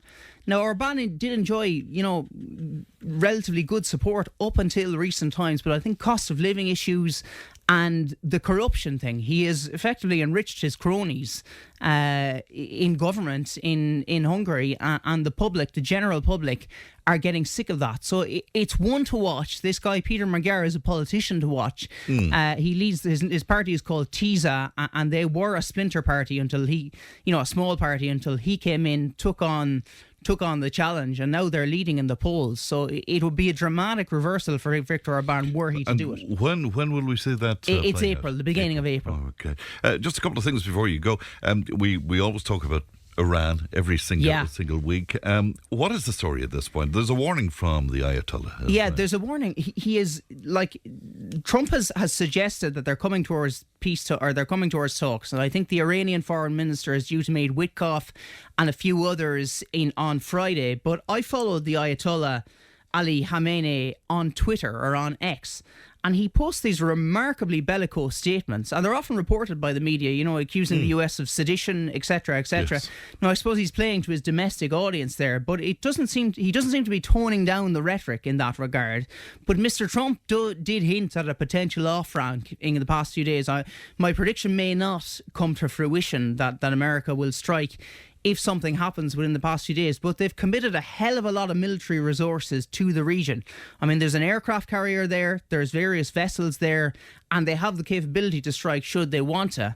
And I still think Trump will. He could be. The last time they struck the nuclear sites, he had given Iran a 20-day deadline, and he struck on day 3. So all of this may be just bluster, and they may go in for a strike instead. Very hard to know with Mr. Trump, but tensions kind of still simmering there. Right, but of course, if anything serious was to happen there, that's a tinderbox, isn't it? Yeah, well, the Ayatollah has said regional war, to quote him directly. Yeah, right. So. But I heard a piece with was it Jeffrey Sachs over the weekend that said, that's all grand, but I mean there could be a nuclear. That is the thing. It does point out that the nuclear facilities obviously weren't destroyed in the attacks last year. Israel as well. More attacks across Gaza over the weekend. I mean, I suppose the news yesterday was that the Rafah crossing had been opened, and that was a hint of good news, a sign that the ceasefire had progressed. But there was at least 30 people, Gazan health officials was said. that the bus that was attacked with the I think so, yes, over the weekend. So, I mean, the killing goes on there. The reason it happened, Israel says, was that Hamas gunmen emerged from a tunnel in southern Gaza. But I mean, as long as that killing continues, I mean, it's an awful situation. But there are signs of progression. That is worth noting. Well, hopefully so indeed. Thomas, pleasure as always. Pleasure, Fran. Thank you. Thanks very much indeed. Thank you. And that's Thomas Conway of the Nina Guardian with our global news slot. News and information is coming up. Tipp FM's Tipp Today. With Slattery's Garage, puck on. It's time to change. Test drive the award-winning range of Peugeot hybrids and fully electric vehicles at Slattery's Garage today. See slatterysgarage.ie. Tipp FM's Tipp Today. With Slattery's Garage, puck on. Over half a century driving the people of Tipperary and surrounding areas with quality, reliable and economical vehicles, new and used. Call the sales team today to discuss your next car or van on 067 24111. Thanks, Van. Welcome back to the final hour of Tipp Today. For every problem, there's a solution. Dear Phil on Tipp Today with Phil Prendergast. She just blew in from the windy city. How are you, Phil? I did. I'm very wind blown and all the rest of it, and lucky to come out of it without the feet getting wet. Well, thank you for braving that for us today. I was saying to you off air, I come in here about 7:30 or so, and I'm in a bubble then, so I don't even know what's happening outside. I know, and you know what? It's when you see the floods and you see the fields going underwater and stuff like that, it is a worry for people that really are in the line of fire for that. Yeah, because I presume you would have been on the council here though when the flooding was so. Yeah. That was such a success story, wasn't it? It's a great success story, but I think there's a saturation point now being reached with the amount of rain we've had. Is there? And the promise of further rain. So again, we don't know, like, the capacity for the earth to be able to hold that much water and not start getting rid of it. And like, we're looking down from a height, and the river, it's like a lake. It's gone so wide out in the field. So you can imagine, for farmers or for people that need to access their properties, and people that are in an area that has previously flooded, and then the flood alleviation works really did help with that. And now, if there's a saturation point going to be reached again, I'm wondering, will that have an effect on houses that previously would have flooded, then didn't because of the works, and now is there going to be an issue with drainage? That's very interesting. Well, hopefully it won't be the case, but I take your point there. And Micheál Martin saying this morning, we don't have a magic wand for fixing all of this, but he'd want to borrow one from Harry Potter pretty soon, I would imagine. To our letters then. Dear Phil, my son is 16 in secondary school. I'm the first to admit that he isn't an angel at school and is often in trouble. While I don't condone it, he's always been the same, and he's a messer and he likes to play to an audience. I warned him about this, but it just seems to be his personality. As a result of that, he's often on lunchtime detentions at school. In my mind, it's not for anything serious. It's for talking in class or being late for class or just messing about. Again, I know he shouldn't be doing it, but I still maintain it's low level of misbehaviour. Generally, I don't have a problem with him. His grades are good, he works, he plays sport, and he has a good group of friends. This week, I got a notification from the school that he has had so many lunchtime detentions that he now has a Saturday detention. I'd never heard of a Saturday detention before, and I queried the sense in it. I live 30 minutes from the school, so would have to drive him in for the 3 hours on a Saturday. I feel it's a complete waste of all of our time. He would miss work as a result of it also. I spoke to the principal about it, and our conversation got quite heated. She seems to think I'm dismissing my son's bad behaviour, which I'm not, but at the same time, why should a punishment hurt the whole household? I've been told that if he won't be at Saturday detention, they will have to expel him for 2 days. I feel the whole thing is totally overboard. What should I do? The first thing that really surprises me there is that they would put in a detention on a Saturday, because I would imagine that the school insurance doesn't cover it. Oh, that's interesting. Because I think school is only covered for the 5 school days, the official school days, and I think that the insurance wouldn't be there. Now, they might have some sort of a blanket insurance that covers everything, but it does seem to be very, very odd. And it also seems to be a disproportionate kind of a sort of a thing to put on him, because like to be driving your kid into school for what? Then does the teacher have to be there as well? The teacher will have to be there too, yeah. And what do they want to do with their time? This, to me, is not a very civilised way to treat this. Now, but is he a pup? He may have ADHD, Fran. He's going through the puberty and the whole carry on with that, sure. I mean, they're pure unhinged, the whole lot of them. So, I mean, I just think the mother thinks it's a low level of misbehaviour. I think it's a disproportionate response to it. He definitely does seem like he might have an attention deficit disorder for certain. Yeah. But there's a way of dealing with that as well, and sometimes a one-to-one can do really good with that. But I really would query about the fact, if the school is opening on a Saturday, that does require supervision of that child, and is the insurance covering that? It may well be. I mean, it's a question that could be answered of the school by the mother.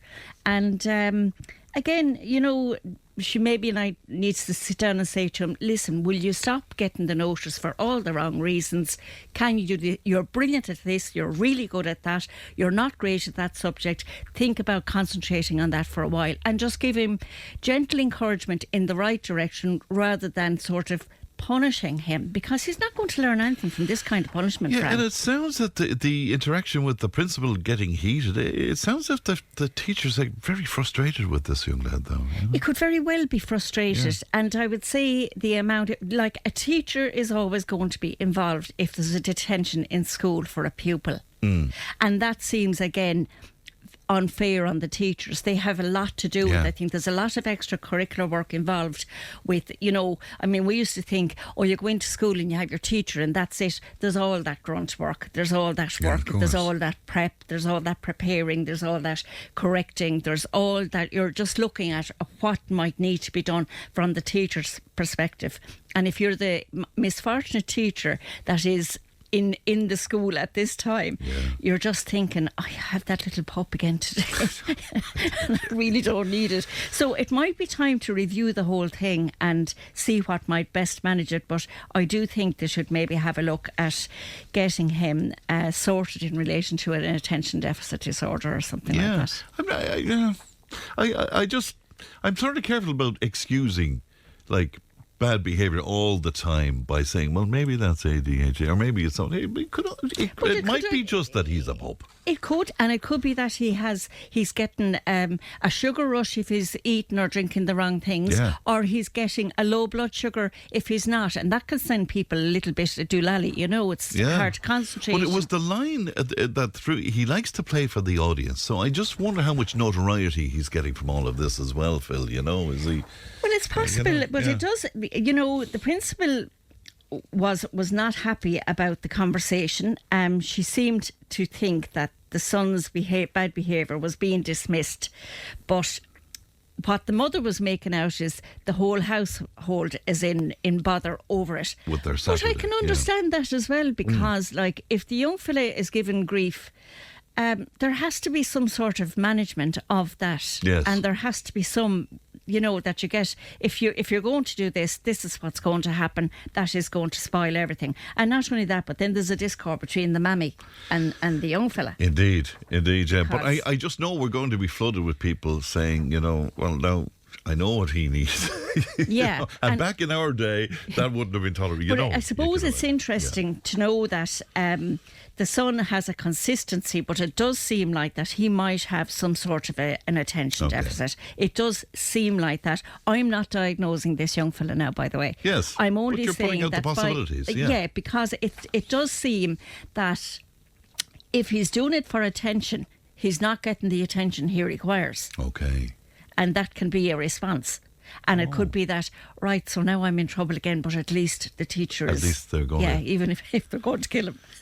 I love it. All right, letter 2, dear Phil. I'm just coming out of a very slow and lazy December, but my mother thinks I'm depressed. I work very hard. I'm involved in sports and other hobby clubs.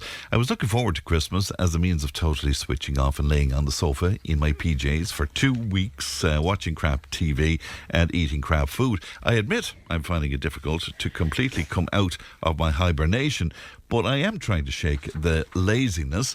The issue is that my mother is convinced that I'm depressed because I spent 2 weeks in the same clothes, not washing myself, and barely spoke to anybody.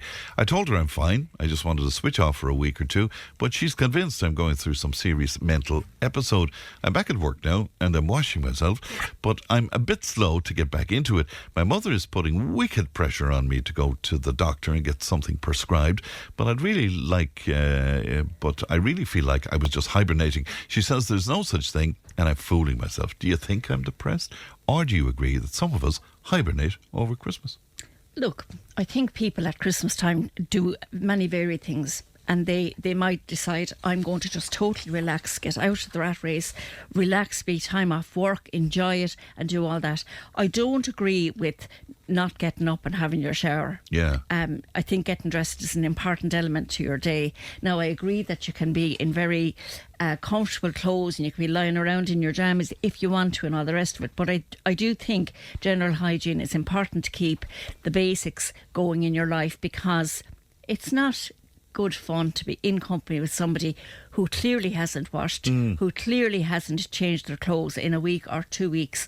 And I think there's definitely an opt-out for this person. And is that the red flag for the mother, do you think? Just the not changing the clothes? I do. Yeah. I think it's because it's not normal behaviour. Yeah. And it's not something that somebody should agree that this is going to be a routine or a usual thing for them, because not having your showers and everybody knows that when you have a shower there's positive ions released from the shower. It's a really it's a really nice thing to do. Normally people get a lot of those, maybe nice shower gels or stuff like that, and they use them, and it's a very pleasant thing to do. And it's not I don't think it's a good system to start diluting your personal care or ignoring it entirely and justifying it by saying it's Christmas time and I'm off and I'm going to be couch surfing for 2 weeks and I'm not going to get washed and I'm not going to do this. It's simply, there would seem to be as if there might be an element of a bit of depression there of some sort. Yeah, it's a strange one, isn't it? And I can see why the mum might be a little bit concerned, particularly where the hygiene aspect of it is concerned. Letter 3 then, dear Phil. I would consider myself to be a very content person. I have a job and some hobbies and a good family.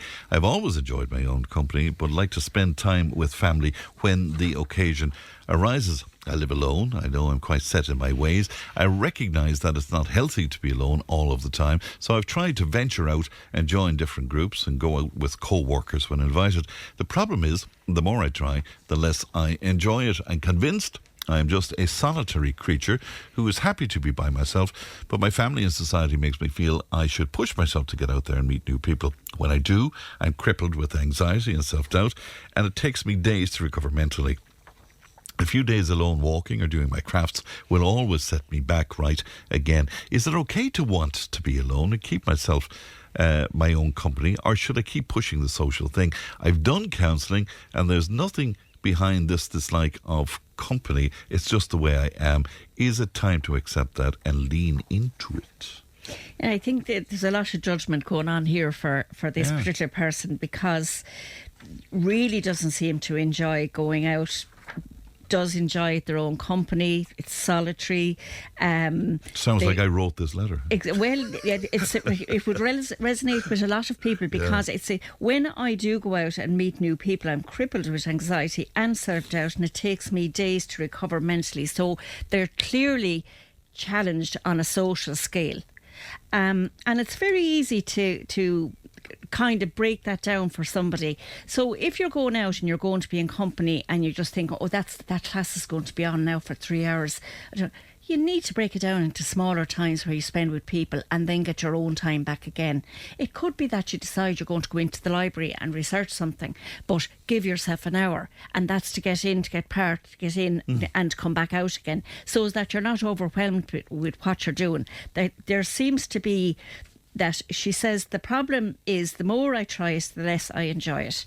So it's obviously she or he is looking for something to do that will make her feel content, or him content and happy, but not quite sure what it is. So it's like as if they keep trying things out and not feeling comfortable. And as you know yourself, Fran, if you ever start something new, there's always challenges associated with that, because you think, well, I really like the people, but I don't like the teacher, or I really love that teacher, but some of the people in the group are not, they wouldn't be me. But you're not required to love everybody all of the time, and you're not required to have to go somewhere if you don't want to be in that company. And it's quite okay sometimes to just opt out of being a social creature, and you want to go and get something done, or you want to go and do an essay, or you want to go and do your drawings, go and do them.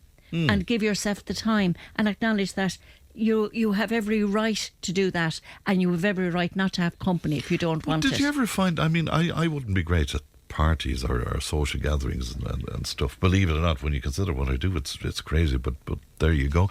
But people feel this need to kind of push you into these situations. It'll be good for you now. It'll be good for you. I know, but that's other people putting a judgment on what you feel, and it's people themselves really feel I will be comfortable in that. It's like when you want to try something out and you just think, I really don't think I can go into that art gallery now and just be comfortable walking around because, and then can you take a picture in there? Oh, I don't know, I don't think so. Or you're going in and you feel totally overwhelmed. So anxiety can build itself in many different ways. Yeah.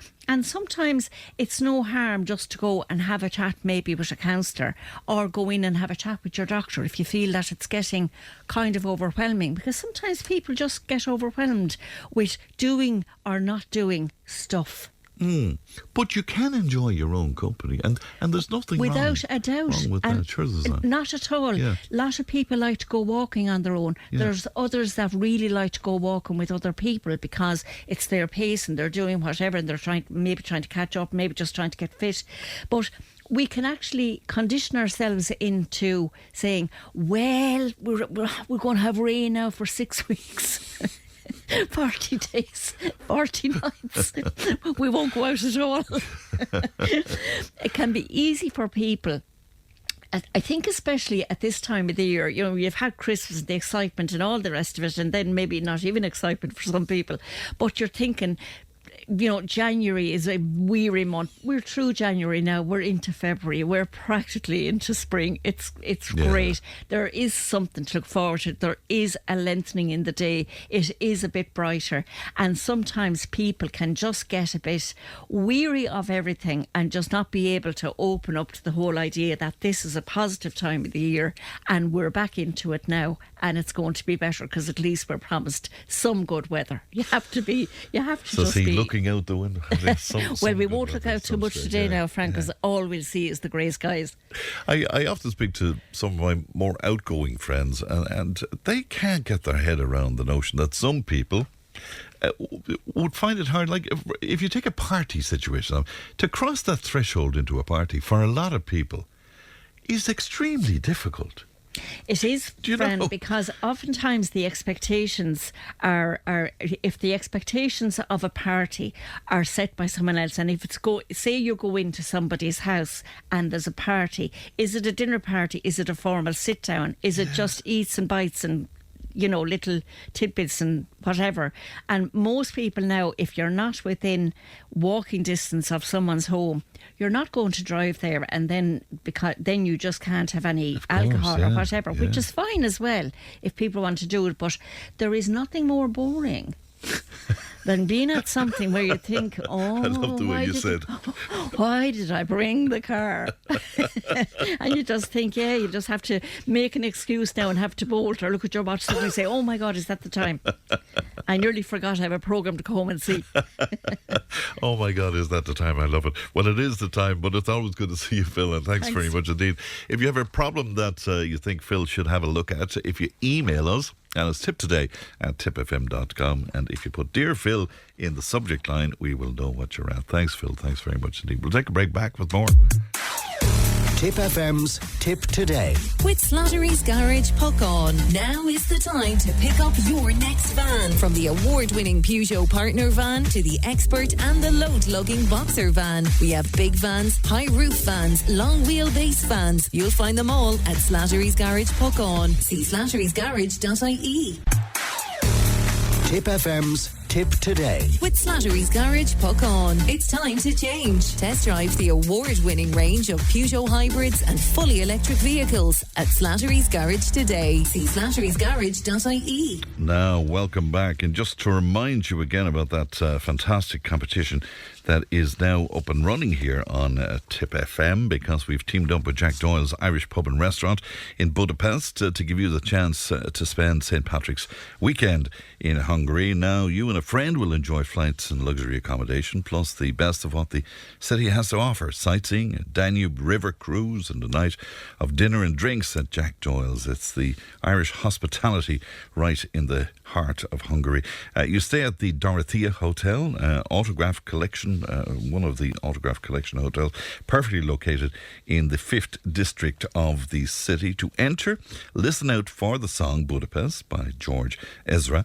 That will play it 10 times before February the 12th. And when you hear it, text Budapest along with your name and your details to 083 311 3311. We will select 10 finalists and the winner will be announced on this very programme on Friday, February the 13th. So you can celebrate St. Patrick's weekend in style with Jack Doyle's Irish Pub and Restaurant Budapest. And we did this competition last year as well, and it proved to be hugely popular with our listeners. So do listen out for that song, won't you? Now it's time for interior design, and glad to be joined in the studio by Karen Prendergast. Good morning to you, Karen.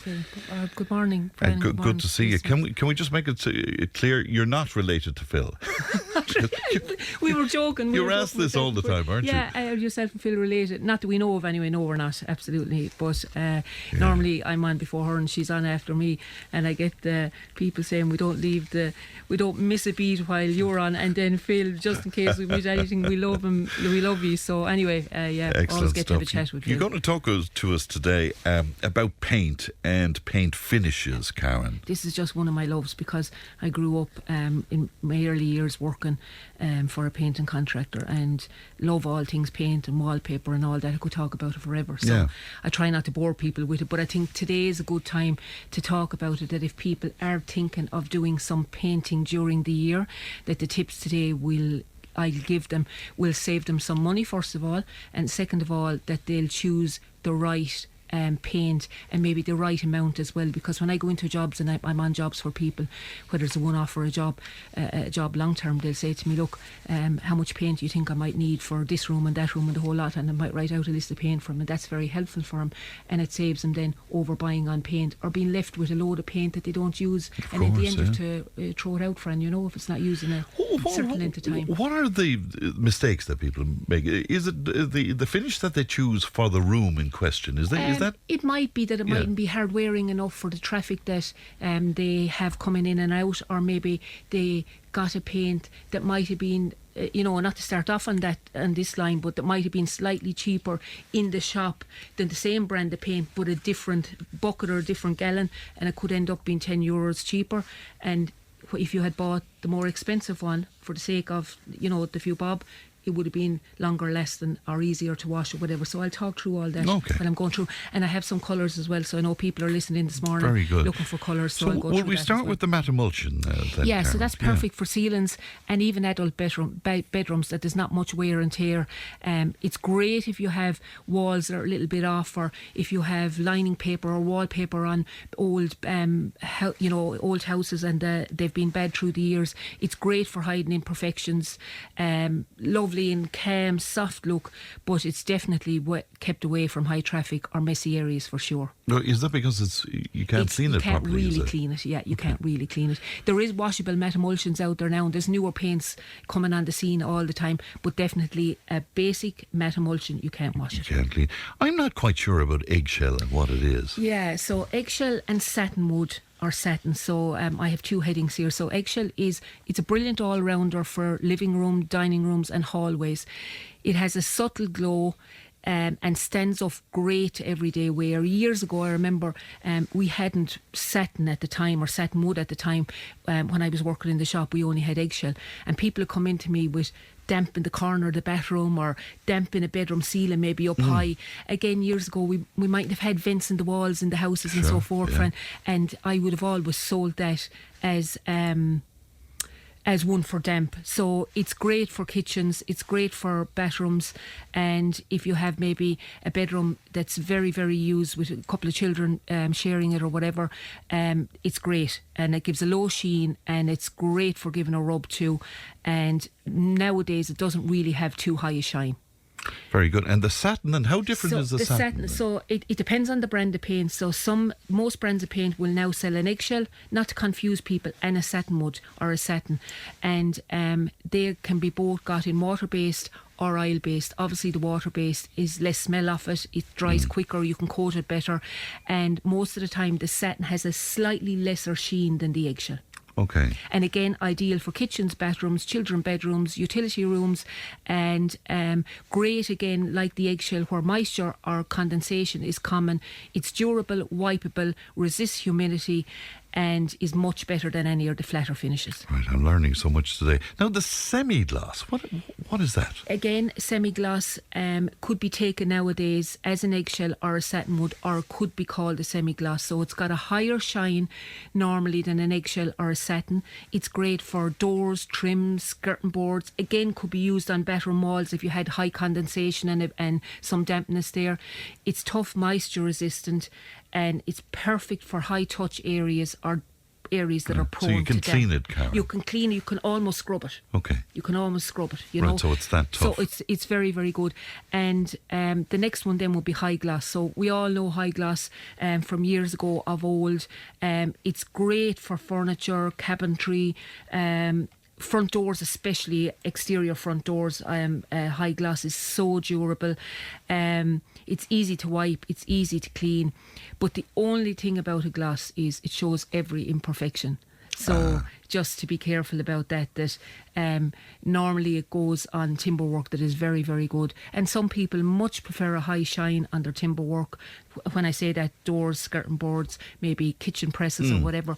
But I would say eggshell and satin wood have definitely taken over the run of things from the gloss in the last maybe 10, 15 years. So there's a fashion in finishes as well, is there? Absolutely. Right, okay. And you know, where I started off working with paint, I'm 57 now, at 18 years of age, 18 and a half, say 19 years of age, paint has come such a long way. But there's lots of paint, types of paint, and the brands have always been there, that are still there. But I suppose there's new fandangos coming every day, and there's so many things out there now that even I, when I go into some of the shops, I like to have a browse around and see what's there and what's available. And of course, lots of people with allergies now, or maybe, you know, children, they want to keep the toxins low and keep it toxin free and smell free and the whole lot.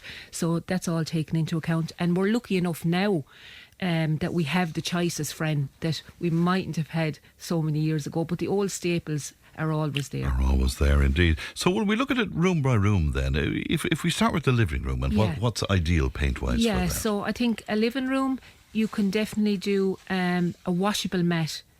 I think is a great paint. You can do a satin finish in the emulsion if you want. That's really good. So I would say a washable mat. So there's a washable mat available? There's a washable mat, and it's probably a little bit dearer than, we'll say, a satin finish or a flat finish. But it is really worth paying the extra few bob. Remember I was saying earlier on, you might get something might cost you 10 or 15 euros extra, and it's so well worth it. So I think a living room, a washable mat or satin wood is great. So the kitchen then, you'd be looking for a washable mat again for the walls, or a satin finish. Emulsion, of course, these are emulsions. Yes. So that would be suitable for that. And then for your cupboards or your doors or so forth, you'd be going for an eggshell or a semi-gloss or a satin wood. Bathroom, again, I would be going for a satin wood, maybe not even a washable mat there, a satin finish. You'd need a satin finish emulsion for there, or an eggshell. If you have high condensation or humidity, you definitely need an eggshell finish on the walls there, Fran. All right. The bathroom is one that's, you have to be careful. Gives a lot of people trouble. Yeah. And you know, I go into a lot of houses in a year in my job, and people are saying to me, oh, I've condensation in the bathroom, or it's up in one corner, maybe at the back near the window or whatever. And I always ask the question, might sound a silly question, but it's a very real question. When somebody's having a shower or a bath, do you open the window during that and for a little while afterwards? Because even with a vent, friend, if people don't open the window ajar for a few minutes after a shower, you know, your chances are of getting a little bit of condensation. And while we're talking about condensation, and it's not even about a paint finish, but I will go into a lot of houses not a lot of houses, the odd house this time of the year, and they'd say to me, "Oh, come out, I'm drying clothes in my sunroom," because this time of the year, you know the way people have sunroom mightn't be used that much, or a spare bedroom, and I've wicket black in the room or whatever, and they'd be drying the clothes on clothes horses or whatever, and I say to them, you know, first of all, I'd look to see if there's a vent in the wall. Second of all, then I'd say, look, you know, you do need to keep the window ajar for some bit of the day, or keep the window open, or plug in a dehumidifier, buy yourself a reasonable dehumidifier. In the sunroom? Plug it in the sunroom or the spare bedroom, because it's black from condensation from drying the clothes. Oh, from drying it. So that is the relationship That's there. the relationship as well. So again, if you had a room like that, make sure that you've got a vent and it's open in the wall. Make sure that you open the window a little bit. I've said this to quite a few people this winter. Get yourself a fairly reasonably priced dehumidifier, plug it in where you're drying the clothes. That'll help with the condensation and the mould. And also use a more durable paint on the walls if you are using one of your bedrooms or a room for drying clothes.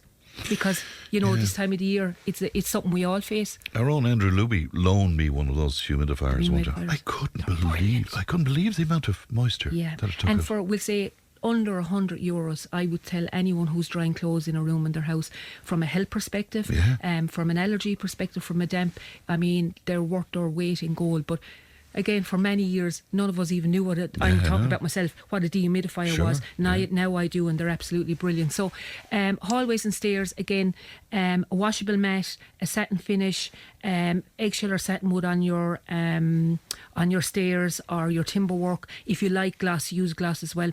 I would say myself, glass has slightly gone out of fashion now. It's not being used as much. And the bottom line, I suppose, is buy a paint, the paint finish that you can afford when you're starting out. If you're going to a paint shop and you're unsure, do you need a gallon of paint, which is 5 litres, or do you need a bucket of paint, which is 10 litres? Most shops will mix the bucket of paint from white if it's a light colour, and you'll save yourself maybe 30 or 40 euros in the paint alone just for one room.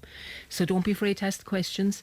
Ask if it's a lighter colour to be mixed in the bucket instead of 2 gallons, and bring in your measurements and a few pictures to the paint shop, and they will help you quantify the paint that you need. Because if you store paint out in a garage, on the ground, or someplace that the frost gets at it, it kills it.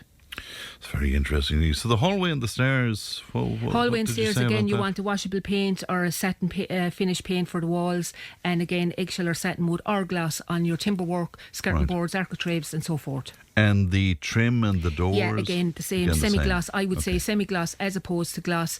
You can go white, you can go off-whites. The colour ranges are amazing. If you find that you're using gloss and the colour, you know, gloss tends to go a little bit yellow, white gloss over time, maybe go for an off-white.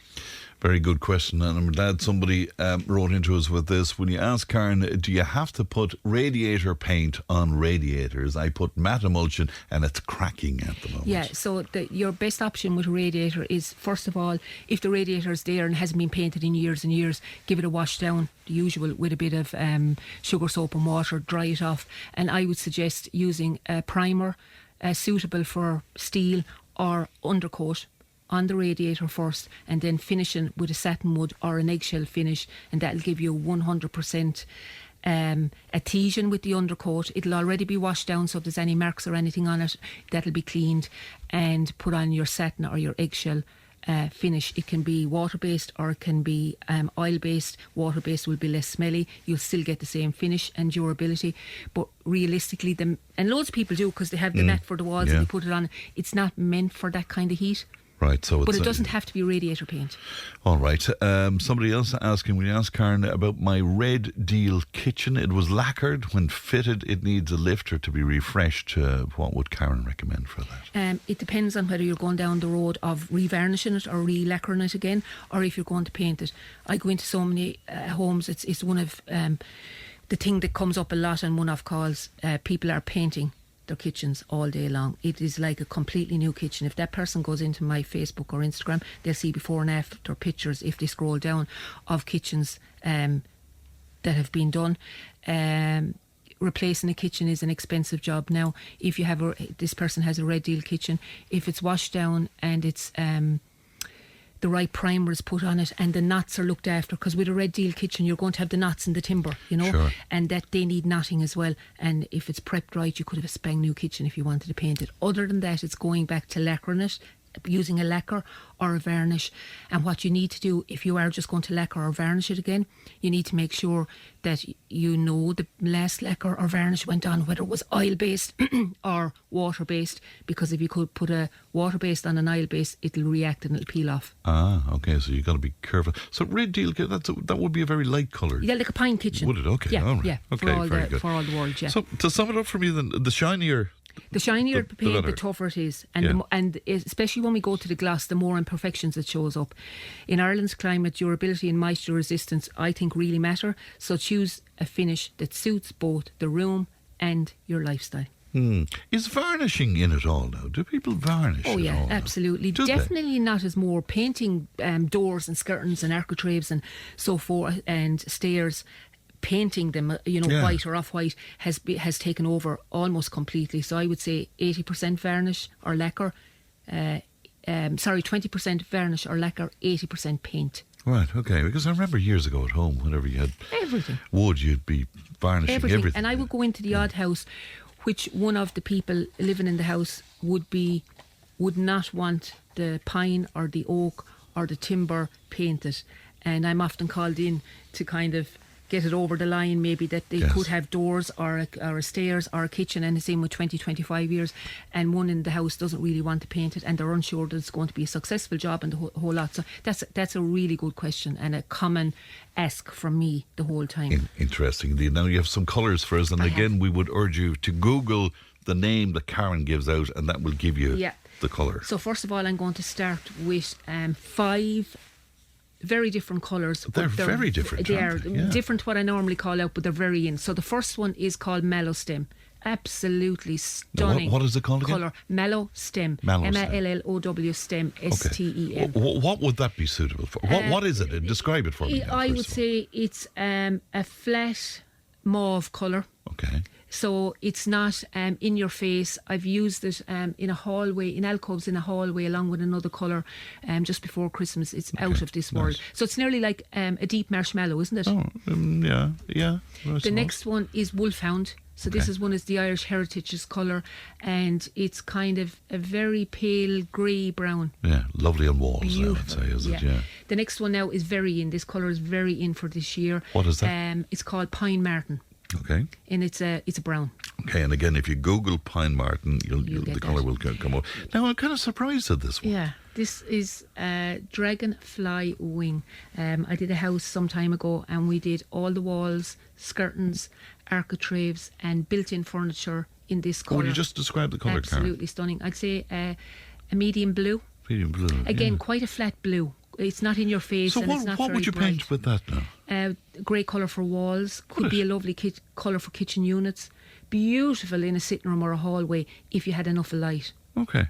Have used that a few times on jobs, and it's a stunning colour. Right. It's not dark and miserable enough for me, you see. Now, and we have. That's more my thing. The last one is called Inkwell. So I would say, would you say it's navy? Well, no, I wouldn't go by my thoughts on this now. But you describe that as... Yeah, I would say it's near enough navy. Yeah, navy towards black as well. It's very nice. It's lovely, gorgeous. And it's called Inkwell. And then I have a few pictures that I brought in with me as well. And the first one is Ivory Tusk. So it's just a very deep ivory colour. Beautiful on kitchen units if you want to paint your kitchen presses and your cupboards. Also great on a wall. Lovely colour if you want a little bit of richness in a sitting room or a hallway. That's called Ivory Tusk. Okay, it looks gorgeous. The next one I'm coming to You'll put these up on your site as well, will you? The next one, I actually have my front room painted in this colour. It's called Temperance. TEMPERANCE. Very pale. I went from a medium green to this colour, and this colour is stunning, but I miss my green. Do you? I do. It's a little bit too light for me. Much brighter, a different colour than the green, but miss my green. Not as atmospheric, I'm a bit like you, and I don't mean I'm a bit like you. I kind of like a moody colour. Yeah. And I do miss it. But anyway, it's Temperance, and it's beautiful if you want a bright colour. The next one now is Wild Garlic. So I would call that a light greeny grey. Yes. Stunning. Again, you can see it in the bedroom. It's lovely and well worth a look. That's called Wild Garlic. We have time for one more, Karen. Yeah, and the last one is, I'm going to do this one for you. Again, we spoke about it a few minutes ago. It's somebody's office, and it's Wolfhound. Beautiful. That's really PCU now, isn't it? Oh, that's gorgeous. It's lovely. So that's called really Wolfhound. Okay.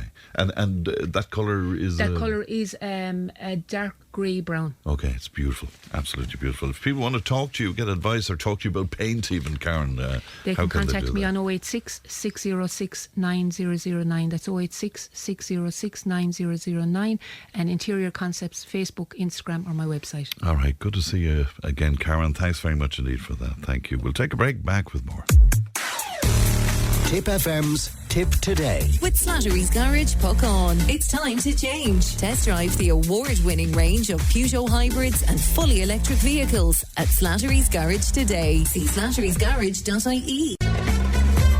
If it matters to you, it matters to us. Call Tipp Today on 1800 938 007. Now, as I mentioned this morning, families of the Fairdeal residents are to be given an extra 6 months to pay outstanding bills due to the state to cover the cost of nursing home care after their loved ones pass away. Currently, the remaining financial contribution, often running to tens of thousands of euro in some cases, is due within 12 months of the nursing home resident date of death. Now, this will be extended by a further 6 months. Pat joins me to talk to me about this. Good morning to you, Pat.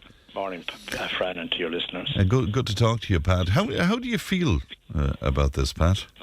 It saddens me that they actually use the word fair deal, because it's far from fair. And I think the people that they're targeting with this there, it's a very sad reflection on the way they think of people in their older years that have worked very hard, and that this is the way we're actually treating our elderly people. We're putting them into nursing homes, and a lot of people don't know the Fair Deal scheme. When you actually pass away, 1/3 of the value of your property is taken to pay for this. So this is a very sad reflection, and what saddens me is there's no one of our elected representatives speaking out about this. This is daylight robbery, and it's a sad reflection how we're treating our elderly people. Now, what saddens me, and I said to you before, the whole housing market is a total disaster, and I hear them on the radio there and on television talking about we need more of these, more of this rental market. They have gone down the road of this rental market, and the people that have been fortunate enough to have their own home and have worked hard for that, they're actually taking 1/3 of that off of them at the end of their days, so that they don't even have a property at the end of their days. And just to inform people who might be across this, I mean, failure to provide settlement with the revenue commissioners within the 12 months currently, these families are the individual designated as the accountable person facing daily interest charges as well, Pat. I'm sure you're aware of that, but I mean, that itself could amount up to huge. It's very sad the way they're treating, and they're treating these people like, criminals or whatever, and coming after them in that manner. And this whole market there, this whole care for people in their old age, this whole thing has been exploited. And there's, like the migration thing, there's people making vast amounts of money out of this. And basically there's foreign investors told to come to this country, and we have older people, and you'll make money out of them. This is a win-win. That's investing in our nursing homes. You're saying to me as what? They're pension investments, I think, from overseas, aren't they? Pension, and even the deal they made with Canada there lately there, that if you set up a business here and you don't make profit, you can actually bring us to court. So Ireland is actually looked on as a place to invest in, and we have the older people that you'll make money out of. So the very young at childcare and the very old, this is the way this government are treating, and it's a very sad reflection on the politics that we have put together. Well, they might say to you, Pat, sorry for cutting you, but they might say to you, well, look, as a state we pay 1.2 billion a year. Residents contributed about 300 million each year. So a substantial amount of money is going into this from the state. What would you say to that? Well, if the money is going into it from the state and the right money is going into it from the state, we should have proper care, and if their family home should not be attacked. So whatever money and whatever juggling they're doing with it, and you know there's vast amount going in different directions that they shouldn't be going. But what I'm focusing on is the direction with the elderly people, and with respect for the elderly people, which this doesn't come across with a very in the respect side of things.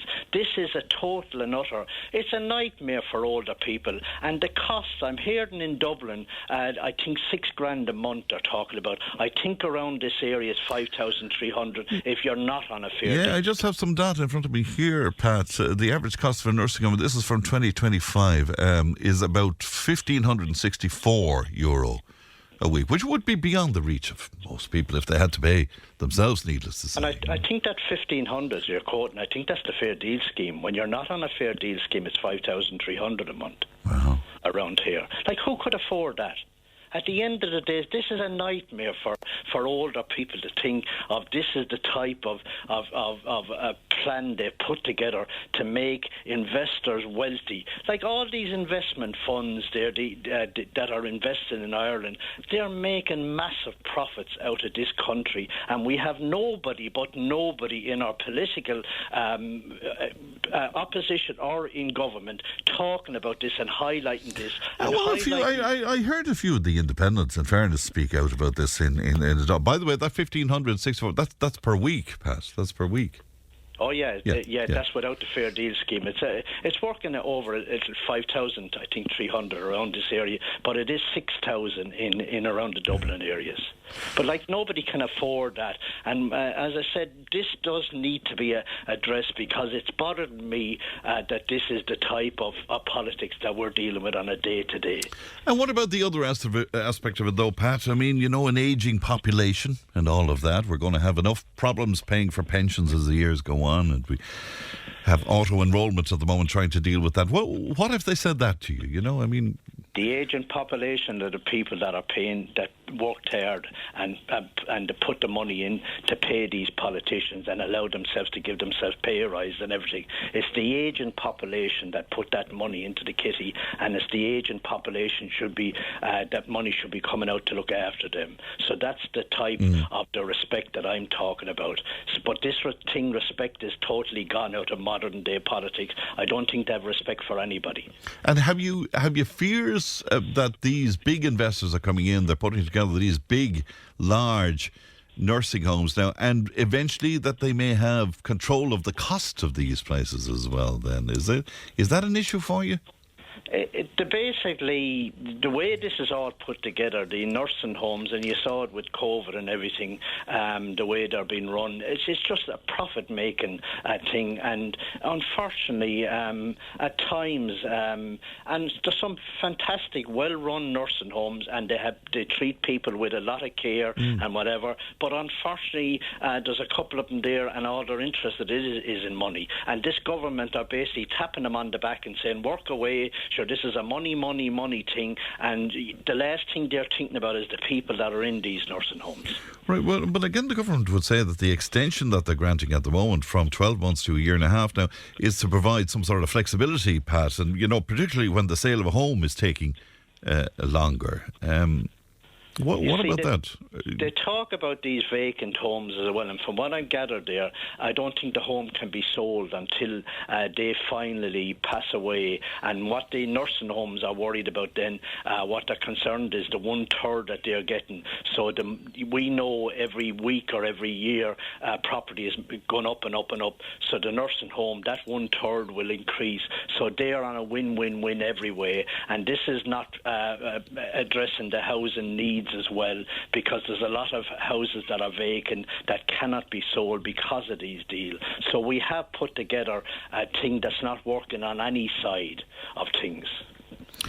And so as far as you're concerned, that this isn't going to really help people all that much, is it? It's very far from Fairdeal, and as I said, they put this slant on, and they kind of make you feel like they're doing a service to you, and they're paying so much towards this care.